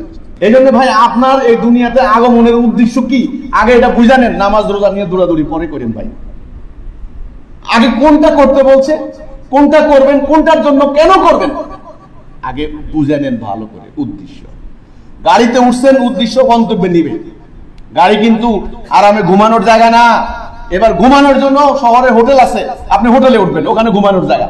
গাড়ি কিন্তু ঘুমানোর জায়গা না, ওটা হলো গন্তব্যে নেওয়ার জায়গা। ওটা না নিতে পারলে গাড়ির কোনো মূল্য। তাহলে আকীদা মানে কি? উদ্দেশ্য সম্পর্কে সঠিক ধারণা। আমার সাথে লাইনটা পড়তে হবে, উদ্দেশ্য সম্পর্কে সঠিক ধারণা। এইবার আমার সৃষ্টির উদ্দেশ্য কি, আমি প্রথম চান্সে আলোচনা এটা করব। শুনেন, আগে এটা জানেন, কোরআনে কিন্তু আগে এটা আলোচনা করা হয়েছে। আল্লাহ রাব্বুল আলামিন সমগ্র সৃষ্টি করলেন, কুন ফায়াকুন, হয়ে গেছে। আল্লাহর ইচ্ছা হলো তিনি অন্য একটা সৃষ্টি করবেন, যেটা তার খলিফা, তার প্রতিনিধি। তিনি সমস্ত মালায়েকদেরকে, মালায়েক মানে ফেরেশতা, মালায়েক মানে কি ফেরেশতা, সবাইকে ডাকলেন, ডেকে প্রস্তাব দিলেন, আমি এই পৃথিবীতে আমার খলিফা বানাবো, তোমরা কি বলো? তো ফেরেশতারা বলছে যে আল্লাহ, এরা তো ফাসাদ সাফাকুদ্দিমা করবে, তোমার গুণকীর্তন করার জন্য তো আমরাই যথেষ্ট। আল্লাহ বললেন, আমি জানি যা তোমরা জানো না। তিনি ঠনঠনা মাটি, আঠালো যুক্ত মাটি দ্বারা আদমকে বানালেন। কে বানালেন? আল্লাহ নিজ হাতে। আদমকে বানাইছেন কি হাতে? নিজ হাতে। আর সব সৃষ্টি করছেন কুন, হও, হয়ে গেছে। আদমকে কিন্তু কুন দিয়া না, আদমকে নিজ হাতে বানাইছেন। বানানোর পরে আল্লাহ বললেন, এই যখন আমি এর ভেতরে আমার নিজের পক্ষ থেকে রূহ ফুঁকে দেব, সবাই সেজদা করবা। রূহ, আল্লাহর রূহ, সবাই সেজদা করবা। আল্লাহ রূহ ফুঁকে দিলেন আদমের ভেতরে, সবাই সেজদা করলো, ইবলিস সেজদা করলো। এই কথাটা, আলোচনাটা না বুঝলে দুনিয়ার গন্ডগোলের মেইন হেতু আপনি বুঝবেন না। এটা কিন্তু আপনাকে বুঝতে হবে যে কারণটা কি। দুনিয়াতে তো মারামারি, খুনাখুনি, কি কারণ? এই খুনাখুনির পশ্চাতে, এর বিহাইন্ডে মেইন রিজন, মেইন রিজনটা আপনি এখন বুঝবেন। ইবলিস সেজদা করলো না। ইবলিস, আল্লাহ বললেন, ইবলিস সেজদা করলি না কেন? ইবলিস বলে, ও হচ্ছে মাটি, আমি হচ্ছি আগুন। আল্লাহ বললেন, এখানে আর থাকতে পারবে না, এখান থেকে বেরিয়ে যাও। তখন ইবলিস বলে, আল্লাহ তুমি তাকে আমার উপরে শ্রেষ্ঠত্ব দিলা, আমাকে সুযোগ দাও, আমি ওকে তোমার পথে থাকতে দেব না। তখন আল্লাহ বললেন, যা তোকে সুযোগ দিলাম, তুই তোর অশ্বারোহী পদাতিক বাহিনী দ্বারা হামলা কর, তাদের ধনে ধনে শরিক হয়ে যায়। ইবলিস চলে আসলো, ক্ষমতা নিয়ে চলে আসলো, আদমের রন্ধ্রে রন্ধ্রে প্রবেশ করার ক্ষমতা, আদমকে সিরাতুল মুস্তাকিম থেকে সরানোর ক্ষমতা, পাওয়ার নিয়ে চলে আসলো। ওকে, আল্লাহ রাব্বুল আলামিন মাকে বানালেন, মাকে বানিয়ে আদমকে বললেন, আদম ইনি তোমার স্ত্রী, তোমরা দুইজন এই আনন্দের সঙ্গে থাকো, এই জান্নাতে যা খুশি খাও, একটা নিষেধ, ওই গাছের নিকট যাবে না। ইয়া আদম উসকুন আনতা ওয়া যাওজুকা ওয়াকুলা মিনহা রাগাদাও হাইসু শিতুমা ওয়ালা তাকরাবা হাযিহি শাজারাতা ফাতাকুনা মিনাজ জালিমিন। আয়াতটা কিন্তু এরকম একটা, তুমি জালেম হয়ে যাবে, কিন্তু ওই গাছের নিকট যাবে না, আদম আর ওনার স্ত্রী দিয়ে। দেখেন, আল্লাহর কিন্তু পরিকল্পনা সামনের দিকে চলছে, কিন্তু আপনি কিন্তু পুরো কাহিনীটা বুঝতে হবে, নাইলে কিন্তু মূল ফ্যাক্টটা বুঝবেন না, ঘটনাটা বুঝবেন না। আচ্ছা, একটা পর্যায়ে কি করলো, ওনারা ভুলে গেছেন আল্লাহর নির্দেশটা, ওই গাছের নিকট গেল। আল্লাহ বললেন, আদম আমি কি বলি নাই? ওনাদের লজ্জাস্থান অনাবৃত হয়ে পড়লো, ওনারা তাড়াতাড়ি করে জান্নাতের পাকা উড়াইয়া লজ্জাস্থান ঢাকার চেষ্টা করলেন। আল্লাহ বললেন, আদম আমি কি বলি নাই? ও কথা শুনবা না, ও তোমাদের প্রকাশ্য শত্রু। তখন বাবা আদম একটা তওবা করলেন, রব্বানা জালামনা আনফুসানা ওয়া ইল্লাম তাগফির লানা ওয়া তারহামনা লানাকুনান্না মিনাল খাসিরিন। আল্লাহ, আমি তো আমার নিজের উপর জুলুম করেছি, ভুলটা আমি নিজেই করছি, আল্লাহ কারো দোষ দিয়ে লাভ নাই, ভুলটা আমি করছি, আল্লাহ আমাকে মাফ করে দাও। বাবা আদম মা হওয়ার সঙ্গে সঙ্গে তওবা করে গেলেন। আল্লাহ বললেন, ঠিক আছে আদম, এখানে আর থাকতে পারবে না, এখান থেকে নামিয়ে যাও। এই যে দুনিয়াতে চলে আসলাম। এখন দুনিয়াতে আল্লাহ রাব্বুল আলামিন বলছেন, আদম ওখানে বংশ বৃদ্ধি করো। এই বংশ মানে আমরা, বনি আদম, আমরা আদম বংশ, আমরা। হ্যাঁ, ওনাদের সংখ্যা বৃদ্ধি হতে লাগলেন। জীবন জীবিকার প্রয়োজনে কেউ উত্তরে গেছেন, কেউ দক্ষিণে গেছেন, কেউ পূর্বে গেছেন, কেউ পাহাড়ি অঞ্চল, কেউ বনাঞ্চল, কেউ সমতল ভূমি, কেউ মরুভূমি। এই যে কেউ ইংরেজি কথা বলে, কেউ বাংলা কথা বলে, হ্যাঁ, কেউ ভাত মাছ খায়, কেউ রুটি খায়, কেউ খেজুর খায়। এই যে কেউ লম্বা, কেউ খাটো, কেউ বাদামি, কেউ তামাটে। এই যে নানান রঙের, নানান বৈশিষ্ট্যের মানুষগুলা হইল, পোশাক আশাকের বৈচিত্র্য আসলো, ভাষার বৈচিত্র্য আসলো, খাদ্যাভ্যাসের পরিবর্তন আসলো। এটা হলো আবহাওয়া, ভৌগোলিক কারণ। কিন্তু আসলে সবাই এক পরিবার। সবাই কয় পরিবার? এক পরিবার। সবাই কয় পরিবার? এক পরিবার। আদম হাওয়ার সন্তান আমরা সবাই। আমাদের সৃষ্টিকে আল্লাহ রাব্বুল আলামিন। আমরা ভাই ভাই। আমরা কি ভাই ভাই? এই চেতনা, এটাই হলো মেইন। ইবলিস এটাই ভুলাই দিবে, ভাতৃত্বের সম্পর্ক ভুলাই দিবে। এখন আপনি বলতে হবে শি জিনপিং কে, যে বোমা বানায় বসে রয়েছে, এই শি জিনপিং তুমি আমার ভাই। এই নরেন্দ্র মোদী দাদা তুমি আমার ভাই। এই ডোনাল্ড ট্রাম্প মোস্তানি করো না, তুমি আমার ভাই। এই যে মিস্টার পুতিন, ওই যে রাশিয়া, আমার ভাই। আসলে সবাই কিন্তু ভাই। তাহলে এই আদম সন্তানের মধ্যে এই যে বর্তমানে দুইটা বিশ্বযুদ্ধ হলো, 14 কোটি মানুষ খুন করলো, প্রতিটা রাষ্ট্রে খুনাখুনি, মারামারি, হানাহানি, এর পশ্চাতে কারণটা কি? এটার জন্য এই ঘটনাটা আপনাকে আমাকে বুঝতেই হবে। এটা আল্লাহ রাব্বুল আলামিন এই কাহিনী তুলে ধরেছেন। এই ইবলিসের চ্যালেঞ্জ শুরু হলো। এখন আদম সন্তান বাড়তে লাগলো, আমরা বাড়তে লাগলাম। আমাদের সামনে এখন রাস্তা দুটা। রাস্তা কয়টা? দুটা রাস্তা। এই রাস্তা ডাইন, এটা বাম। এটা আমরা বলি হেদায়াত, এটা হলো দলালা, এটা হলো সিরাতুল মুস্তাকিম, এটা হলো গায়রুল্লাহ, সত্য মিথ্যা, আল্লাহর হুকুম, ইবলিসের হুকুম। আমি কোন দিকে যাব? আপনার ব্যাপারে, আমার ব্যাপার। আমাকে আল্লাহ স্বাধীন ইচ্ছা শক্তি দিয়েছে। আল্লাহ বলেছেন যদি তুমি ডান দিকে যাও এর ফল তুমি পাবে, আর যদি বাম দিকে যাও এর ফল। ওইদিকে আছে ইবলিস, এদিকে আল্লাহ। আপনি কোন দিকে যাবেন এটা আপনার জীবনের সবচেয়ে বড় পরীক্ষা। রাস্তা পছন্দ করার আগে সাবধান। কারো কথা ওই যে দলিলে লেখে কাহারো দ্বারা প্ররোচিত না হইয়া, আছে না? কাহারো দ্বারা প্ররোচিত না হইয়া নিজের জ্ঞান, বুদ্ধি, প্রজ্ঞা কাজে লাগাইতে হবে। ধরুন আপনি এখন ঘর থেকে বাইর হইলেন, আপনার টার্গেট হচ্ছে আমি ঢাকায় যাব। ঢাকার রাস্তা কিন্তু এইদিকে, আপনি কিন্তু জানতে হবে ঢাকার রাস্তা এইদিকে। আপনি মনের মধ্যে আছে ঢাকায় যাব, আপনি দক্ষিণ দিকে রওনা দিয়েছেন। সময় যাবে, টাকা যাবে, জীবন যাবে, সমুদ্র জায়গায় পড়বেন, ঢাকা জীবনও দেখবেন না। এর কারণ রাস্তা ভুল। এর কারণ কি? রাস্তা ভুল। তাই গন্তব্যে যাওয়ার জন্য লাগবে সঠিক রাস্তা। এই সঠিক রাস্তা, সঠিক পথ, এটার নামই হলো হেদায়াত। এটার নাম কি? হেদায়াত। কোরআনের শব্দগুলো বুঝতে হবে ভাই। পবিত্র কোরআনের যে পরিভাষা, আমরা তো এখন ইংরেজদের দাসত্ব করতে করতে ইংরেজি বুঝি সবাই। চেয়ারম্যান বুঝে চেয়ারম্যানটা কি জিনিস, হ্যাঁ, প্রাইম মিনিস্টার এটা বুঝে প্রাইম মিনিস্টার কি জিনিস, কেউ কোয়া লাগে না, সব বুঝে না। জজ সাহেব, ডিসি সাহেব, এগুলা কি? এগুলা সব ইংরেজি না? তাইলে আপনার আরবির এই মানে কোরআনের পরিভাষা আমরা বুঝি না কেন? যদি বলে খলিফা, ও ওই কাপড় সেলাই করে, এর নাম খলিফা। এর কারণটা কি জানেন? এর কারণ হচ্ছে পবিত্র কোরআন জাতীয় জীবনে কার্যকরী নাই, তো এই জন্যই। কথাটা বুঝছেন কিনা? এই পরিভাষাগুলি কোনো কার্যকরী নাই, খালি মুখস্থ করে, খালি মুখস্থ করে। এই জন্য একজন রিক্সাওয়ালা জানে, প্রেসিডেন্ট রিক্সাওয়ালার জিজ্ঞাসা ইউনিভার্সিটিতে যাবো, ইউনিভার্সিটি ইংরেজি কিন্তু বুঝে ইউনিভার্সিটি যাবো। এখন অশিক্ষিত লোক তারপরে জানে কেন? কারণ এই শব্দগুলি ব্যাপকভাবে কার্যকরী। আজকে কোরআনকে কে কার্যকরী করবে? কোরআনকে কার্যকরী করবে মুমিন। এই মুমিনও তো নাই। কোরআনকে যাদের হাতে কার্যকরী করার কথা ছিল তারা তো বান্ডেলে টাকা। এই কথা বলার কারণে আমারে জবাই করার জন্য এখন ফতোয়া দিচ্ছে। আমার আর দোষ কিছু নাই ভাই। জিজ্ঞান আমার গ্রামে ঢুকেন, ঢুকে আপনি বাজারে যান, যে ছোটবেলা থেকে এরা এই কোনোদিন কারো কাছে তোমার কোনো দোকানে 2 টাকা পাইবা কিনা, 1 2 এই বাড়িতে যাই জিজ্ঞাসা করেন যে তোমাদেরকে কোনোদিন এই লোকটা কোনো আক্রমণ করা, ক্ষতি করা, চুরি করা, মিথ্যা কথা বলা কোনো কিছু করছে কিনা এলাকায় জিজ্ঞাসা করেন। আপনি আমারও বর্তমানে একটু জায়গায় হাঁটে সবাই জিজ্ঞাসা করবেন। তাহলে আমার বাড়ি হামলা করলা কেন? 4 বার 2 বার আমার বাড়ি পুরো জ্বালাই দিছে। এটা তো ভাই পরে বানাইছে।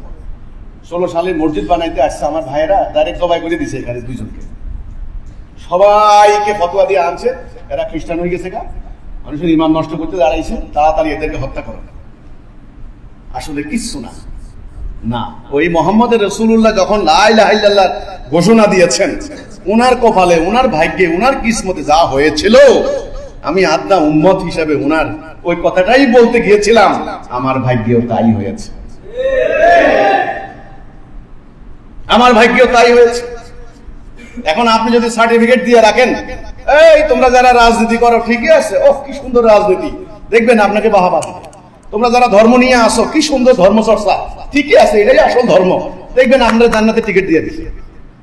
আর যখনই আপনি বলবেন তোমাদের পথ ভুল, তোমাদের রাস্তা ভুল, এটা ধর্ম নয়, এটা ইসলাম নয়, তখনই আপনাকে খ্রিস্টান তকমা লাগাইয়া, আপনাকে সাইনবোর্ড ঝুলাই দিয়া পাবলিকে লেলাই দিব আপনাদের।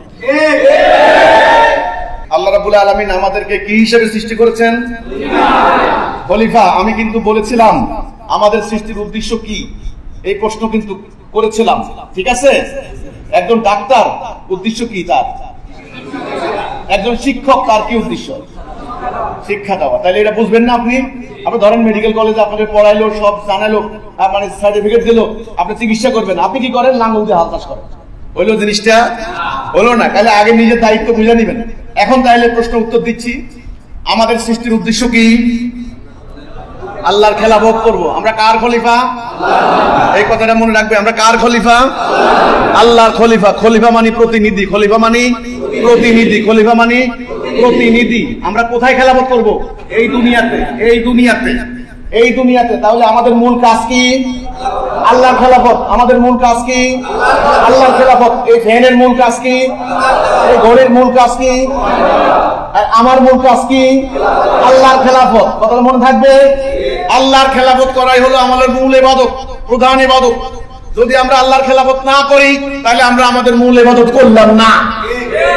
এবার আসেন, আমরা যেন আল্লাহর খেলাফত করতে না পারি, শত্রুকে ইবলিস।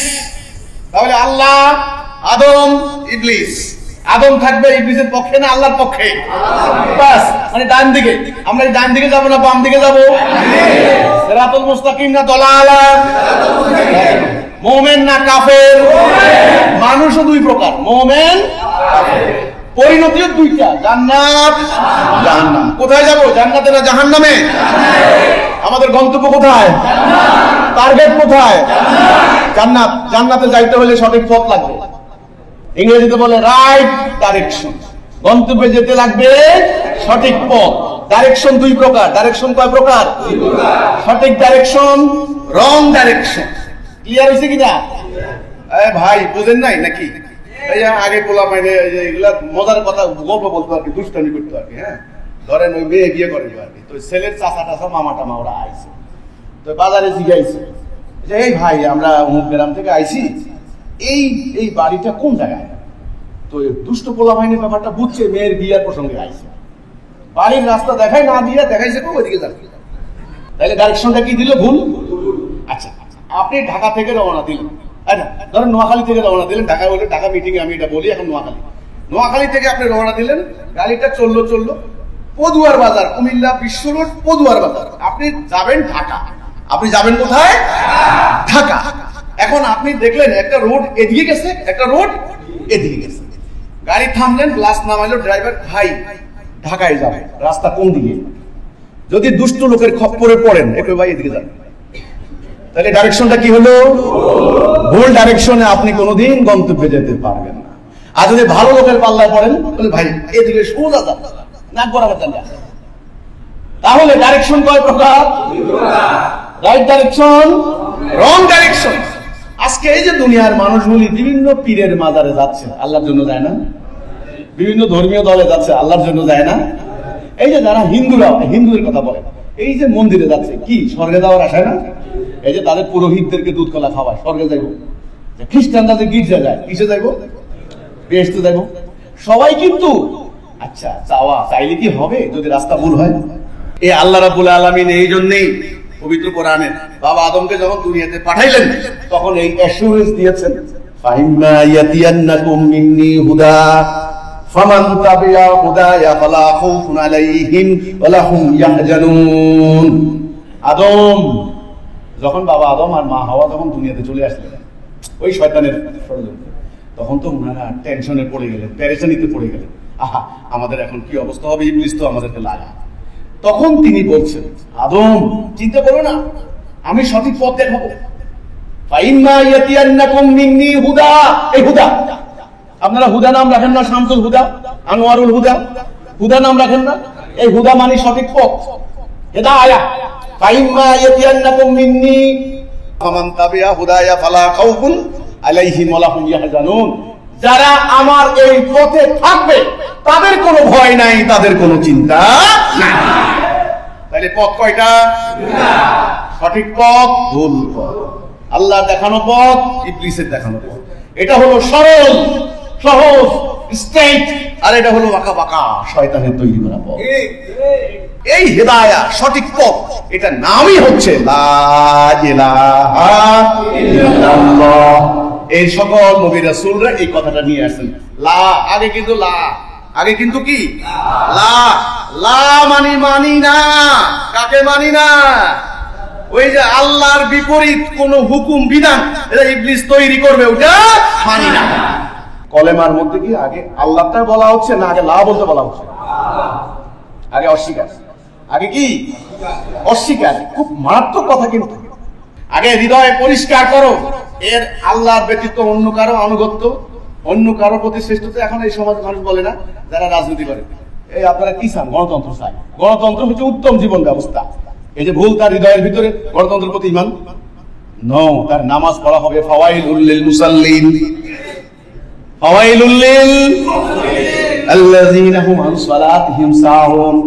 লোক দেখানো নামাজ কোনো লাভ হবে না, কারণ তার নিজের ভেতরে আল্লাহর হুকুমের শ্রেষ্ঠত্ব নাই, গণতন্ত্রের শ্রেষ্ঠত্ব। এই জন্য আল্লাহর কথা হলো আমার আনুগত্য করতে হবে শিরক কুফর মুক্ত।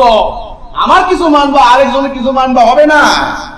এই জন্য আগে লা, লা মানে অন্য কিছু মানি না, ইল্লাল্লাহ, আল্লাহ বিল্লাহ।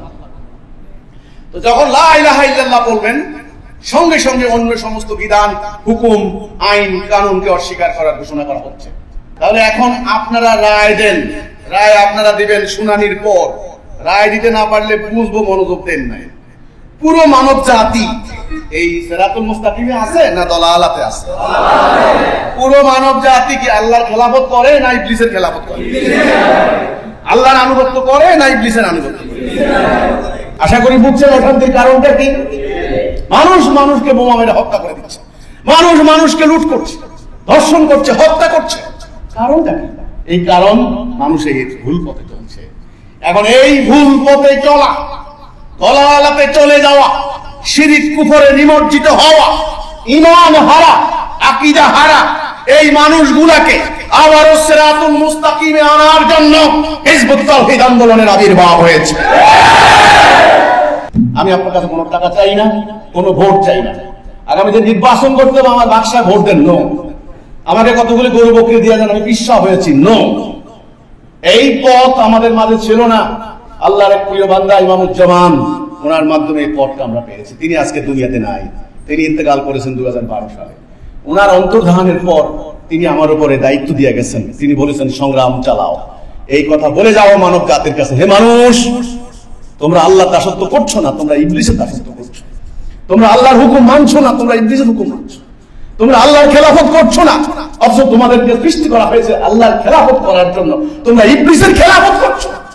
তোমরা আল্লাহর আইন মানছো না, তোমরা মানুষের আইন মানছো। তোমাদের ঈমান নাই, তোমরা মুমিন নাও, মুসলিম নাও, তোমরা রাসূলুল্লাহর উম্মত হওয়ার যোগ্যতা হারিয়েছো। এই কথাটা বলো।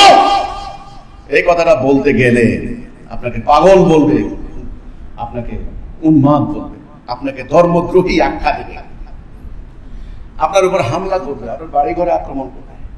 রাসূলুল্লাহর উপর করা হয় নাই?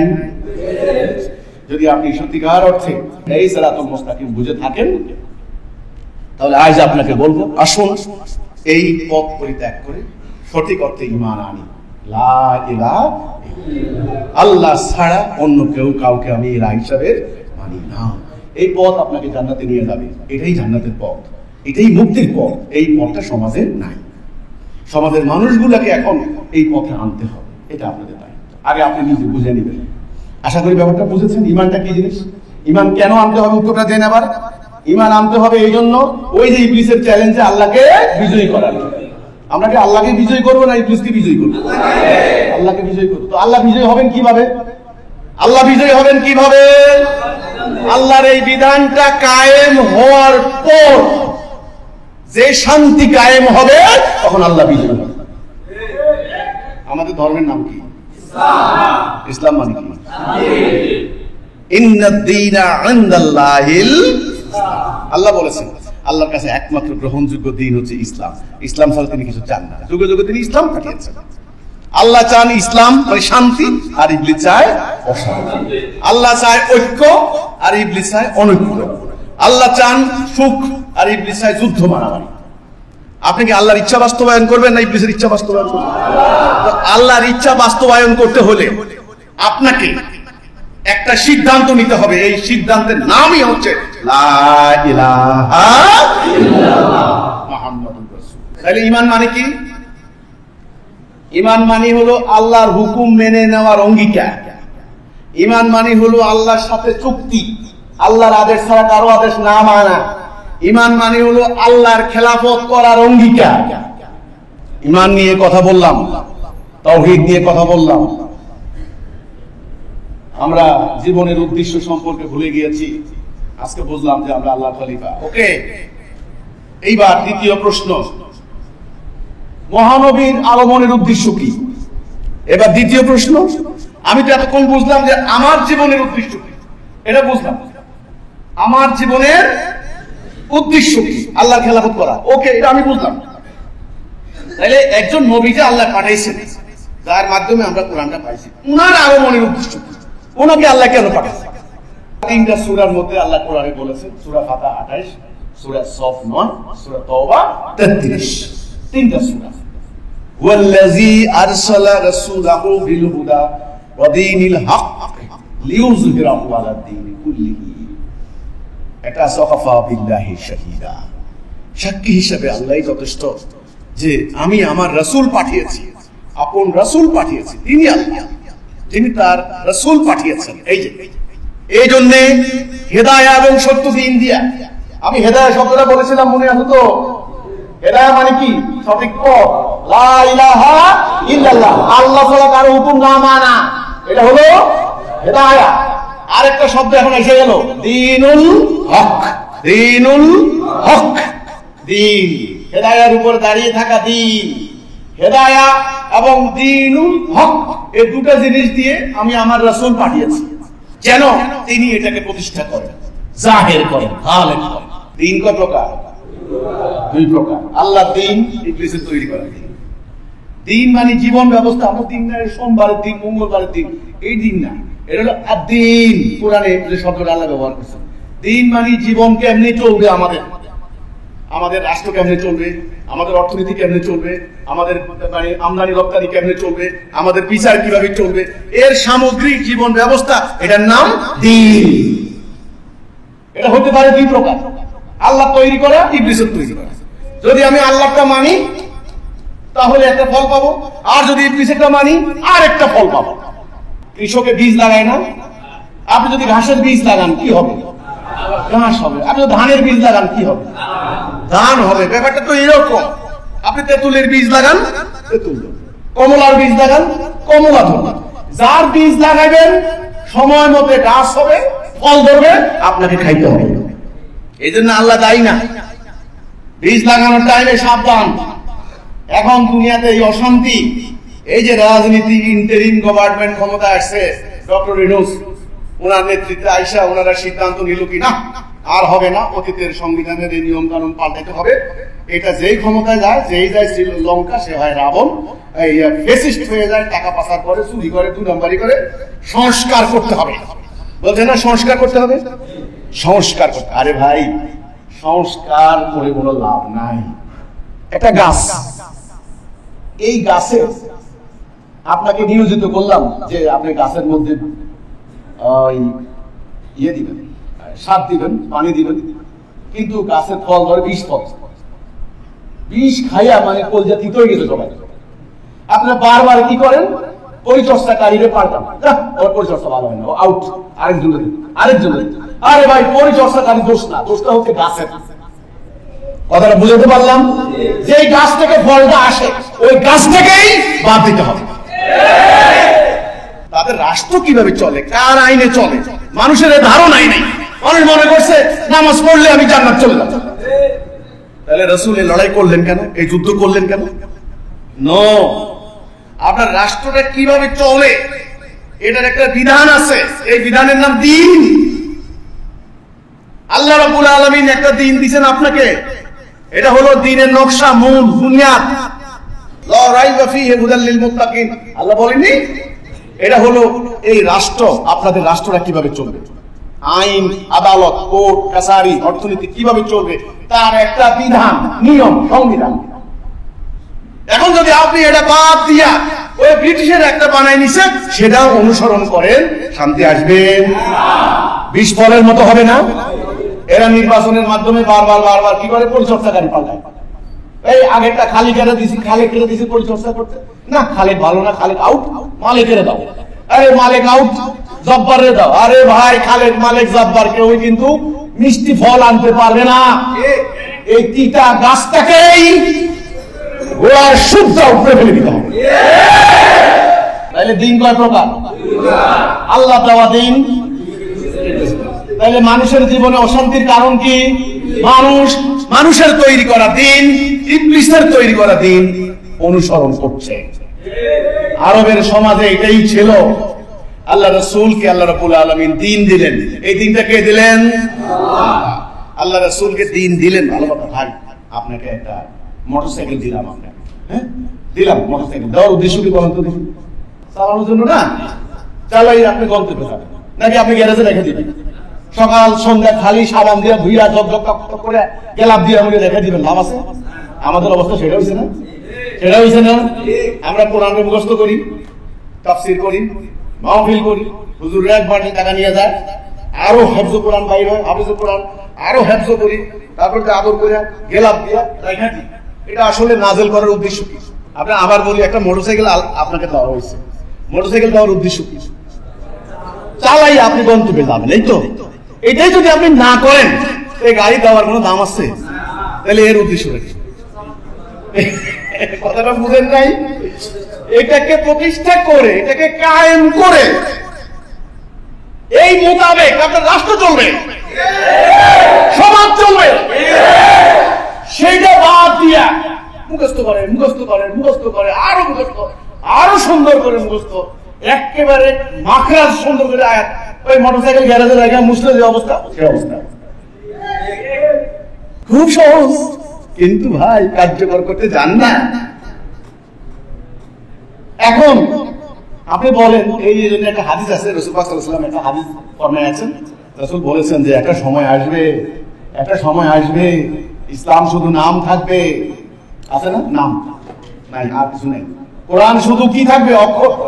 কোরআন শুধু অক্ষর থাকবে। রাসূল জানতেন কোরআনকে তো আর ওরা উঠাতে পারবে না, আল্লাহ এটা হেফাজত করবে, কিন্তু অক্ষর পড়বে, অক্ষর মুখস্থ করবে, টাকা কামাই করে একদল খাবে, আরেক দল আরো কামাই করে খাবে, কিন্তু এই অক্ষরের কোন বাস্তবায়ন।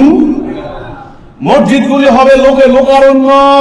রাসূল বলেন না মসজিদে মুসল্লি থাকবে না, মসজিদ থাকবে না, না কিছু বলেন, বলছেন লোকারণ্য। সেখানে হেদায়া থাকবে না। কি থাকবে না? হেদায়া। আমি বলেছিলাম হেদায়া মানে সঠিক পথ, ভুল পথে মানুষ নামাজ পড়বে। আপনি দেখেন এই যে সামনের মুসল্লিরা সামনের কাতারে দেখবেন, ওই কোনায় দিকে দাঁড়াইছে, আমলিগ করে, তারপর একটা বিএনপি করে, তারপর একটা জমাত করে, তারপর একটা চরমনে, তারপর একটা হেফাজত, তারপর একটা খেলাফত, তারপর একটা জাসদ, তারপর একটা বাসদ, তারপর একটা, এই দেখবেন এগুলো না, এগুলো কি না? মসজিদ থেকে বাইর হয়ে যায় এবার খোলাখুলি। সঠিক পথে আছে এরা? এদের প্রত্যেকের এক একটা লাইন না, এক একটা দল না। মসজিদ গুলি হবে লোকারণ্য, হেদায়া থাকবে না। এই মুসল্লি যারা নামাজ পড়ে, ওরা আল্লাহর আইন মানবে না, ওরা মানবে ব্রিটিশের আইন। এরা অর্থনীতি আল্লাহটা নেবে না, সুদ ভিত্তিক অর্থনীতি নেবে। এদের কোর্ট কাছারিতে, আদালতের সামনে মসজিদ আছে, আদালতের প্রত্যেক আদালতে দেখবেন কোর্ট মসজিদ কয়, কোর্ট মসজিদের ইমাম সাহেব কোর্ট মসজিদে নামাজ পড়ে আইসা ব্রিটিশের আইনের রায় দেয়। কি শান্তি, কি শান্তি, কি মুসলমান রে! রাসূল পাক সাল্লাল্লাহু আলাইহি ওয়াসাল্লামের সময় যদি এরকম কথা কেউ কইতো যে মুহাম্মদ ইসলাম, আমরা আপনারে বিশ্বাস করছি, আপনার নামে সুমু খাইতেছি, আপনি যেরকম দাড়ি রাখেন ওইভাবে দাড়ি রাখছি, মুহাম্মদ ইসলাম আপনি যেভাবে পাগড়ি পরেন ওই পাগড়ি পরছি, আপনি আপনার নামে প্রশংসা করতেছি, প্রশংসা করবো, সব করবো, কিন্তু একটা শর্ত, আমরা কোরআনের আইন মানি না। রাসূল কি করতেন? বলছে আবু জাহেলের বংশ, এই কোরআনের কারণে রাসূলকে যুদ্ধ করতে হয়েছে, না অন্য কোনো কারণ? কাফেররা ভাই কি বলেছিল? আরে আপনারা বুঝেন না, কাফেররা কি বলেছিল যে আল্লাহ নাই? হ্যাঁ, এই মানে কাবাগর মানি না, এটা বলছিল? নাহলে কোরআনের এই সূরা তওবার এই আয়াত কেন আসছে? এই বছরের পর থেকে মুশরিকরা যেন আল্লাহর ঘরে আর হজ করতে না আসে, কেন আসছে? তার মানে তারা হজ করত। তাদের কথা ছিল মুহাম্মদের উপর যেটা নাযিল হয়েছে আমরা এটা মানি না। মসজিদগুলি হবে লোকারণ্য, কি নাই? হেদায়া নাই। এদেরকে ভুল জাল হাদিস শিক্ষা দেওয়া হয়েছে নামাজ বেহেশতের চাবি। ইচ্ছা মতো ঘুষ খায়, 2 নম্বরই করে নামাজ পড়ে, হ্যাঁ ডাকাতি করে টাকা আনে, মসজিদ বানায়। তাহলে শিখাইছে এটা নামাজ বেহেশতের চাবি। আমি তওবা করবো যদি এটা দেখাইতে পারেন নামাজ পড়ে কেউ জান্নাতের চাবি। নামাজ হচ্ছে মুমিনের জন্য। যে ঈমান আনবে আল্লাহ ছাড়া কাউকে মানি না, তার চরিত্র অর্জনের জন্য নামাজ। সে নামাজ পড়ে, মুমিন নামাজ পড়ে, কাফেরের নামাজ দিয়ে কি লাভ? তাহলে আমরা কায়েম করবো কার দিন? আল্লাহর দিন। এখন কায়েম আছে কার দিন? মানুষের তৈরি করা দিন। কোন মুমিন মানুষের তৈরি দিন মানতে পারে না। তাহলে নবী করিম সাল্লাল্লাহু আলাইহি সাল্লামকে আল্লাহ দিন দিলেন। এখন এই দিনটা কায়েম করতে হবে না? এই কায়েম করছেন কিভাবে রাসূল? এইবার আসেন আসল ঘটনায়। রাসূল কায়েম করেছেন জিহাদের মাধ্যমে। কিসের মাধ্যমে? জিহাদের মাধ্যমে, সংগ্রামের মাধ্যমে। তিনি যুদ্ধ করেছেন 78টা, খেয়ে না খেয়ে গাছের লতা পাতা খেয়েছেন। তিনি শত্রু আঘাতে জর্জরিত হয়েছেন, কিন্তু আপোষ করেন নাই। আবু জাহেলরা বলছিল যে ওনার চাচাকে যে আপনার ভাতিজাকে বলেন, ওরে আমরা অনেক সম্পত্তি দেব, ওরে অনেক রাজা বানিয়ে দিব। রাসূল বলেন এটা বাঁধতে পারবো, দিন কায়েম বাঁধতে পারবো, হ্যাঁ এটা বাঁধতে পারবো, তাকে আমরা সম্পত্তি বানিয়ে দিব, তার ক্ষমতা দিব। রাসূল কি বলছিলেন? নো, এক হাতে চন্দ্র এক হাতে সূর্য এনে দিলেও মোহাম্মদ তোমাদের প্রস্তাব দেয়, মানবে না। হয় আল্লাহর বিজয় হবে, না হলে শহীদ হয়ে যাবে। খেয়াল করেন, তাহলে আপোষহীন সংগ্রাম, জিহাদ, লড়াই। এই জিহাদ করে তিনি দিন প্রতিষ্ঠা করেছেন। জিহাদ করতে গিয়ে রাসূলের সাহাবীদের রক্ত যায় নাই, মায়ের খায় নাই, রাসূলের মাথা ফেটে মাথা ভেঙে লোহার আংটি ঢুকে যায় নাই, ওহদের মাঠে রাসূলুল্লাহ দান্ডা মোবারক শহীদ হয় নাই, ওনার চাচা হামজাকে টুকরা টুকরা করে ওনার কলজা ছিল হিন্দা খায় নাই। তাইলে ওনার পালিত পুত্র যায়েদ কি শহীদ হয় নাই? আগে বলতে গেলে এইভাবে হাজার হাজার সাহাবী, হাজার হাজার বাচ্চা এতিম হয়ে গেছে, হাজার হাজার নারী বিধবা হয়ে গেছে, হাজার হাজার তরুণ জীবন শেষ হয়ে গেছে এই দিনটাকে প্রতিষ্ঠা করার জন্য। ভাই, তাইলে দিন প্রতিষ্ঠা হবে কিভাবে? জিহাদ, জিহাদের মাধ্যমে। দিন প্রতিষ্ঠা হবে কিভাবে? জিহাদের মাধ্যমে। ঈমান এবং জিহাদ এই দুইটা নিয়েই মুমিন। ঈমান এবং জিহাদ এই দুইটা নিয়েই মুমিন। ঈমান এবং জিহাদ এই দুইটা নিয়েই মুমিন। এই দুইটা যার থাকবে না সে মুমিন হইতে পারবে না। ঈমান মানে আল্লাহর হুকুম ছাড়া কারো হুকুম না, আর জিহাদ হচ্ছে ওই হুকুম প্রতিষ্ঠার সংগ্রাম। এখন বলেন, আপনারা কি ঈমান আনবেন? নতুন যারা আসছেন ঈমান আনার জন্য প্রস্তুতি আছেন কার কার? দেখি একটু। আলহামদুলিল্লাহ, আল্লাহ শুকর, হাত নামান। দ্বিতীয় প্রশ্ন, ঈমান আনার পরে আপনার কি কাজ? দিন প্রতিষ্ঠা। আমরা যে দিন প্রতিষ্ঠা করতে নামছি, আমাদের সাথে জানমাল দিয়ে দিন প্রতিষ্ঠা করবেন কে কে? ওকে, হাত নামান। তৃতীয় প্রশ্ন, দিন প্রতিষ্ঠা করার জন্য জিহাদ করব, জানও দিব, মালও দেব, এরকম রাজি আছেন কারা কারা? বাহ, ফাইন, মাশাআল্লাহ, আলহামদুলিল্লাহ। এবার তাইলে আপনাদের সাথে আমার একটা শেষ আলোচনা, শেষ পর্যায়ে, এটা হলো আমাদের কর্মসূচি। এই কর্মসূচি কিসের কর্মসূচি? এইবার আমি একটু বলি। রাসূল পাক সাল্লাল্লাহু আলাইহি সাল্লামকে যখন আল্লাহ দায়িত্ব দিলেন যে দিনকে প্রতিষ্ঠা করো, আনাকিমুদ্দিন, দিন কায়েম করো। কেমনে কায়েম করবেন এর একটা কর্মসূচি আছে না? ধরেন আপনি বললেন আমি গোশত খাবো। আরে ভাই, গোশত খাইলে কইলে কি আপনি এটা কি বললেন? আমার গরু একটা এনে বাঁধিয়ে দিলেন, গোশত খাওয়া হয়ে গেছে? নো, একটা কর্মসূচি আছে, একটা প্রসেস আছে। এটার জবাই করতে হবে, আলাদা করতে হবে, গোবর ফালাই দিতে হবে, রক্ত ফালাই দিতে হবে, কোনটা খাওয়া যায় কোনটা খাওয়া যায় না, এই যে একটা কর্মসূচি। টুকরা টুকরা করে এবার রান্না করতে যাবেন, মশলা দিবেন, তারপরে সিদ্ধ হওয়ার পরে যায় গোশত খাবেন। তাহলে আল্লাহ বললেন রাসূলকে দিন প্রতিষ্ঠা করো ওই ইবলিসের বিরুদ্ধে। তো দিন প্রতিষ্ঠা করবেন কিভাবে? জিহাদ করার জন্য। তো জিহাদ করতে গেলে একটা কর্মসূচি লাগবে। এই কর্মসূচি ছাড়া আপনি কিচ্ছু করতে পারবেন না। এই কর্মসূচি আল্লাহ রাসূল আমাদেরকে দিয়েছেন। হাদিস, আজকে হাদিসটা আমি খুতবাতে পড়বো, তবে আমি সংক্ষেপে বলিনি। আমরুকুম বিখামসিল্লাহু ওয়া মালাইকাতুহু, আল্লাহ আমাকে 5টি কাজের আদেশ দিয়েছেন, আমি তোমাদেরকে দিয়ে যাচ্ছি। এটা আল্লাহ রাসূল বলেছেন। 1 নাম্বার, ঐক্যবদ্ধ হও। আমাদের এখানে 1 নাম্বার ঐক্যবদ্ধ হওয়ার জন্য আপনাকে বলা হয়েছে। 1 নাম্বার ঐক্যবদ্ধ হও। ঐক্যবদ্ধ হওয়া ছাড়া কিছু করতে পারবে না। 2 নাম্বার ডিসিপ্লিন, শৃঙ্খলা শিখতে হবে। এই যে নামাজের মাধ্যমে দেখবেন আপনারা শৃঙ্খলা শিখবেন। 3 নাম্বার আনুগত্য, একজনের আনুগত্য করতে হবে। আনুগত্য না করলে আপনি দিন প্রতিষ্ঠা করতে পারবেন না। 4 নাম্বার হিজরত, হিজরত মানে আলাদা হওয়া। এই যে আমরা এতদিন শিরক করেছিলাম, এখন হিজরত করে আমরা ঈমানে আসলাম, এটার নাম হিজরত। 5 নম্বরটা হচ্ছে জান মাল দিয়ে জিহাদ। জানও দিতে হবে, মালও দিতে হবে। আপনার যা সামর্থ্য কুলায় জানও দিবেন, মালও দিবেন, এটার নাম জিহাদ। যারা জিহাদ করবে তারা হলো মুজাহিদ। এই কর্মসূচিতে ঐক্যবদ্ধ হয়ে জান মাল দিয়ে একজন নেতার নেতৃত্বে জিহাদ করে আল্লাহর দ্বীন প্রতিষ্ঠা করার মধ্য দিয়ে শান্তি কায়েম করাই হচ্ছে ইসলামের উদ্দেশ্য। ক্লিয়ার? এখন মিলাতে পারছেন সবকিছু? তাহলে আমার আবার গোড়া থেকে আমি আলোচনা করব। গোড়া থেকে আমি আলোচনা করছি। ঐক্যবদ্ধ হব, ডিসিপ্লিন শিখবো, আনুগত্য করতে হবে একজনের, হিজরত করব কি উদ্দেশ্যে? জিহাদ। কি উদ্দেশ্যে? জিহাদ করব কি উদ্দেশ্যে? আল্লাহ দ্বীন কায়েম করার জন্য। আল্লাহ দ্বীন কায়েম করলে কি হবে? শান্তি হবে। শান্তি হলে কি হবে? ওই যে ইবলিসের চ্যালেঞ্জে আল্লাহ বিজয় হবেন, আমার খেলাফতের দায়িত্ব পূর্ণ হবে না। তাহলে খেলাফতের দায়িত্ব পূর্ণ হবে মানব জাতির শান্তি প্রতিষ্ঠার মধ্য দিয়ে। এই তসবিহ দানাটা আমাদের অনেক মুরব্বীরা পকেটে রাখে।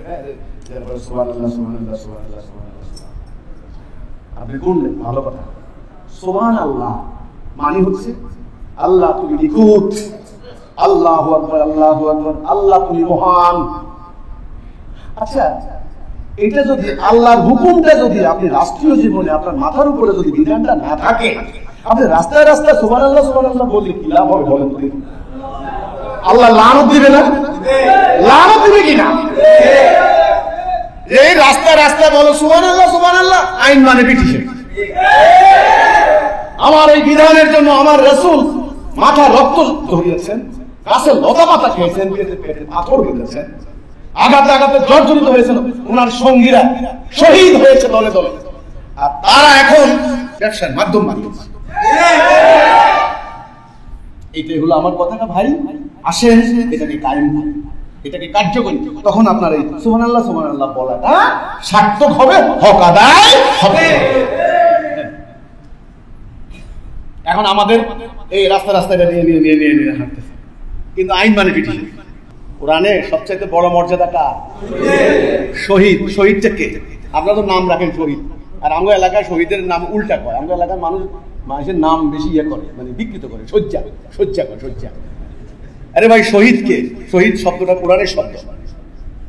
শহীদ মানে যারা আল্লাহর দ্বীন কায়েম করতে গিয়ে জীবন দিয়েছে, তারা হলো শহীদ। তাদের মর্যাদা ইসলামে বেশি। এই যে আমরা এখানে ইসলাম পাইছি, আমরা বাংলাদেশ কোথায়? আরব। কোথায় আরব? সৌদি আরব, মদিনা। আর কোথায় আমরা বাংলাদেশ? 7 সমুদ্র 13 নদী, সেই ইরান অতিক্রম করে, ভারতবর্ষ অতিক্রম করে আমরা এখানে কোরআনটা কেমনে আইছে? আমি কি মনে করেন কি এমনি আইছে? আল্লাহ যে দায়িত্ব দিয়েছেন, অর্থাৎ আল্লাহ দেওয়া বিধানটাকে মানব জীবনে কার্যকরী করার জন্য জিহাদ, সংগ্রাম, এই মুসলমান এটা বাদ দিয়েছে। তাহলে মুসলমান নামাজ বাদ দেয় নাই, রোজা বাদ দেয় নাই, হজ বাদ দেয় নাই, কি বাদ দিয়েছে? জিহাদ বাদ দিয়েছে। আরেকটা বাদ দিয়েছে, আল্লাহর হুকুম বাদ দিয়েছে। এই দুটো জিনিস বাদ দেওয়ার কারণে ঈমান থেকে আউট। কথাটা বুঝতে পারছি আমি না? বুঝতে পারি নাই। তাহলে কি বাদ দিয়েছে? তাওহীদ। কি বাদ দিয়েছে? তাওহীদ, লা ইলাহা ইল্লাল্লাহ, আল্লাহর হুকুম ছাড়া কারো হুকুম না মানা, এটা বাদ দিয়েছে। আরেকটা বাদ দিয়েছে আল্লাহর হুকুম প্রতিষ্ঠার জিহাদ। এই দুটো জিনিস বাদ দেওয়ার কারণে ঈমান মুমিন থেকে আউট। আর আল্লাহর সমস্ত ওয়াদা কার জন্য? মুমিনের জন্য। গুনাহ মাফ করবেন কাকে? মুমিনকে। 5000 ফেরেশতা প্রস্তুত কার জন্য? জান্নাত দিবেন কাকে? আল্লাহু ওয়ালিউল্লাযিনা আমানু, আল্লাহ মুমিনের ওয়ালি। নামাজ কার জন্য? মুমিনের জন্য। মুমিনের জন্য। ইয়া আইয়ুহাল্লাযিনা আমানু ইসতাঈনু বিস-সাবরি ওয়াস-সালাহ ইন্নাল্লাহা মা'আস সাবিরিন। এই যে ইয়া আইয়ুহাল্লাযিনা আমানু কুতিবা আলাইকুমুস সিয়াম, এই যে দেখেন, সব মুমিনের জন্য নামাজ রোজা, মুমিনের জন্য জান্নাত, মুমিনের জন্য গুনাহ মাফ। মুমিন। এখন মুমিনটা কে? 1 নাম্বার যারা তাওহীদে ঈমান আনবে, 2 নাম্বার সেই তাওহীদ প্রতিষ্ঠার জন্য জিহাদ করবে, তারাই হলো মুমিন। এখন এই উম্মাহ এই সংজ্ঞার মধ্যে নাই। কথা ক্লিয়ার ভাই? আপনি অনেক বড় আলেম হতে পারেন, অনেক বড় পণ্ডিত হতে পারেন, অনেক এলেম আপনার অনেক কিছু আছে, আমি অস্বীকার করছি না। এই সমস্ত কিতাব আমাদের এখানেও শত শত কিতাব আছে। কিতাব পড়তে পড়তে পড়তে পড়তে আপনার অনেক জ্ঞান। রাসূলুল্লাহ সাহাবীদের কি জ্ঞান ছিল এতগুলো? সাহাবীরা লেখাপড়া জানতেন না ঠিক মতো, গায়ে কাপড় ছিল না মিয়া, লজ্জাস্থান নিবারণে খালি এক টুকরা কাপড়, কিন্তু ওনারা ছিলেন মুমিন। কি ছিলেন? মুমিন। আল্লাহ ছাড়া কারো হুকুম মানি না এবং রাসূলের নির্দেশে হুকুম প্রতিষ্ঠার জন্য বাড়ি ঘর ক্ষেত খামার আত্মীয় স্বজন পুত্র পরিজন সব কোরবান করে দিয়ে জিহাদে বেরিয়ে গেছে। তারা ছিলেন মুমিন। এই তারা জিহাদ করতে করতে করতে করতে ইরাক প্রথমে আরব জয় করছেন, পরে আরব থেকে বেরিয়ে গেছেন, পরে ইরাক জয় করছেন, সিরিয়া জয় করছেন, সেখান থেকে জয় করতে করতে ইরান ঢুকছেন, ইরান থেকে জয় করতে আফগানিস্তান ঢুকছেন, সেখান থেকে বাংলাদেশে ভারতবর্ষে আসছেন, সেখানে বাংলাদেশে আসছেন। এটা একদিনে হয় নাই। সেই করতে করতে বাপ গেছে আর জীবনে আসে না। বাপ গেছেন ছোটবেলায় বাচ্চা ফালাইছে গেছে না, মা কইছে তোর বাপ আল্লাহর রাস্তা দিন প্রতিষ্ঠা করতে গেলে জিহাদ করে শহীদ হয়েছে, আর আসে না। পোলা বড় হয়েছে, পোলা এবার বাপের রাস্তা ধরে ধরে সেখানে গেছে। আমার আব্বা যেখানে যুদ্ধ করছে, এই করতে করতে দিন প্রতিষ্ঠা হয়েছে। তোমরা মুসলমানরা দাড়ি ধরছো, পাগড়ি ধরছো, জুব্বা ধরছো, কিন্তু ঈমান আর জিহাদ এই দুটা জিনিস বাদ দিয়েছো। একটা হলো আমার শরীরের প্রাণ, আর একটা হলো রক্ত চলাচল। প্রাণ না থাকলে ডেড, ঠিক রক্ত চলাচল না থাকলেও ডেড। ইসলামের প্রাণ হচ্ছে তাওহীদ, লা ইলাহা ইল্লাল্লাহ, আর ব্লাড সার্কুলেশন হচ্ছে জিহাদ ফি সাবিলিল্লাহ। এই উম্মাহ জিহাদ ত্যাগ করেছে। 600 আয়াত জিহাদের আয়াত। কুতিবা আলাইকুমুল কিতাল হুয়া কুরহুল লাকুম, তোমাদের জন্য কিতাল ফরজ করে দিলাম। এই জাতিকে কেউ শিখায় নাই। কাতিলুহুম হাত্তা লা তাকুনা ফিতনাতু ইয়াকুনু দীনু কুল্লুহু লিল্লাহ, যুদ্ধ করো, লড়াই করো ততক্ষণ পর্যন্ত যতক্ষণ না আল্লাহর দ্বীন প্রতিষ্ঠা না হয়। এই আয়াত এই জাতিকে কেউ শিখায় নাই। খালি সবাই যারা ধর্ম নিয়ে রাজনীতি করে আমারে ভোট দাও, আল্লাহ তো ভোটের কথা বলেন। আল্লাহ বলেছেন ঐক্যবদ্ধ হয়ে একজন সত্যনিষ্ঠ নেতার নেতৃত্বে আল্লাহর উপর ভরসা করে জানমাল দিয়ে লড়াই করো। আল্লাহ বলছেন এই রাস্তা। আপনারা এই রাস্তা বাদ দিয়া এক দলে বাইর করছেন আত্মার বিরুদ্ধে জিহাদ, বড় জিহাদ। আরেক দলে বাইর করছেন নির্বাচন করা, বড় জিহাদ। সিরাতুল মুস্তাকিম থেকে সরাই দিল কিনা বলেন? সিরাতুল মুস্তাকিম থেকে নেমে গিয়েছে। কোনটা আল্লাহর নির্দেশ, রাসূল যেটা বাস্তবায়ন করেছেন সেটাই আল্লাহর নির্দেশ। ক্লিয়ার? আমি আপনি ব্যাখ্যা দিলে ওটা আল্লাহর নির্দেশ হবে না, এটা ভুল ব্যাখ্যা। আল্লাহর সাহায্য পাবেন না। আল্লাহর সাহায্য ছাড়া কি দিন প্রতিষ্ঠা হবে? এই জন্য আল্লাহ বলেছেন সাহায্য কাকে করবেন? তোমরা হতাশ হইও না, তোমরা নিরাশ হইও না, যদি তোমরা মুমিন হও। ইন কুনতুম মুমিনিন ওয়ালা তাহিনু ওয়ালা তাহজানু ওয়া আনতুমুল আলাউনা ইন কুনতুম মুমিনিন, যদি তোমরা মুমিন হও, যদি তোমরা মুফতি হও, মাওলানা হও, শায়েখ হও, আল্লামা হও, কিচ্ছু বলেন নাই, কিচ্ছু বলেন নাই। হেফজখানা হেফজ করো, কিচ্ছু না, মুমিন। কি বাস জীবন চলে যাচ্ছে সূর্যের মতো।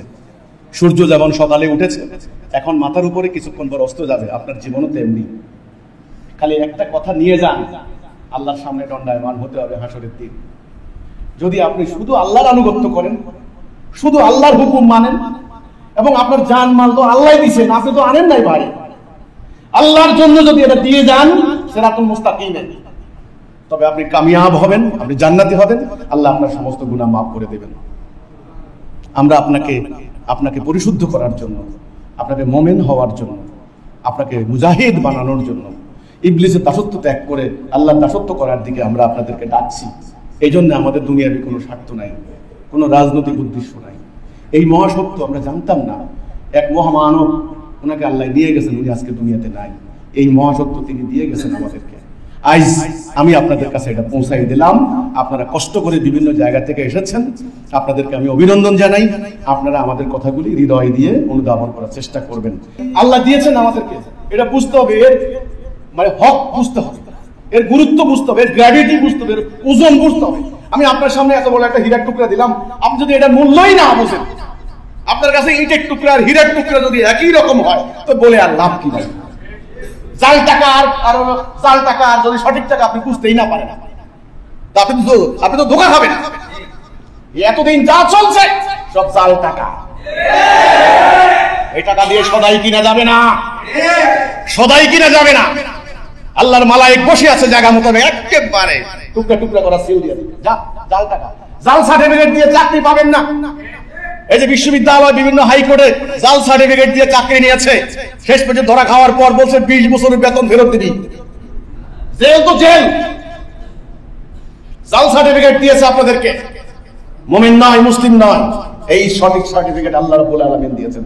অথরিটি ছাড়া সার্টিফিকেট দেওয়ার কেউ নাই, মনে রাখেন। একমাত্র আল্লাহ অথরিটি। আল্লাহ রাব্বুল আলামিন আমাদেরকে সত্য দিয়েছেন।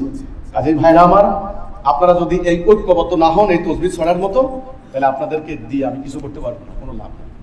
ঐক্যবদ্ধ হয়ে যদি আপনারা এটা মনে করেন যে হ্যাঁ আপনার কথা শুনলাম, আপনাকে আমরা ইমাম মানলাম, আপনি আমাদেরকে যে নির্দেশ দিবেন দিন প্রতিষ্ঠার জন্য, আমরা সেটা মানবো। আমাদের জান আর মাল আল্লাহ যা দিবেন আমরা উৎসর্গ করলাম। তবে আপনাকে দিয়ে সম্ভব হবে না, এলে হবে না।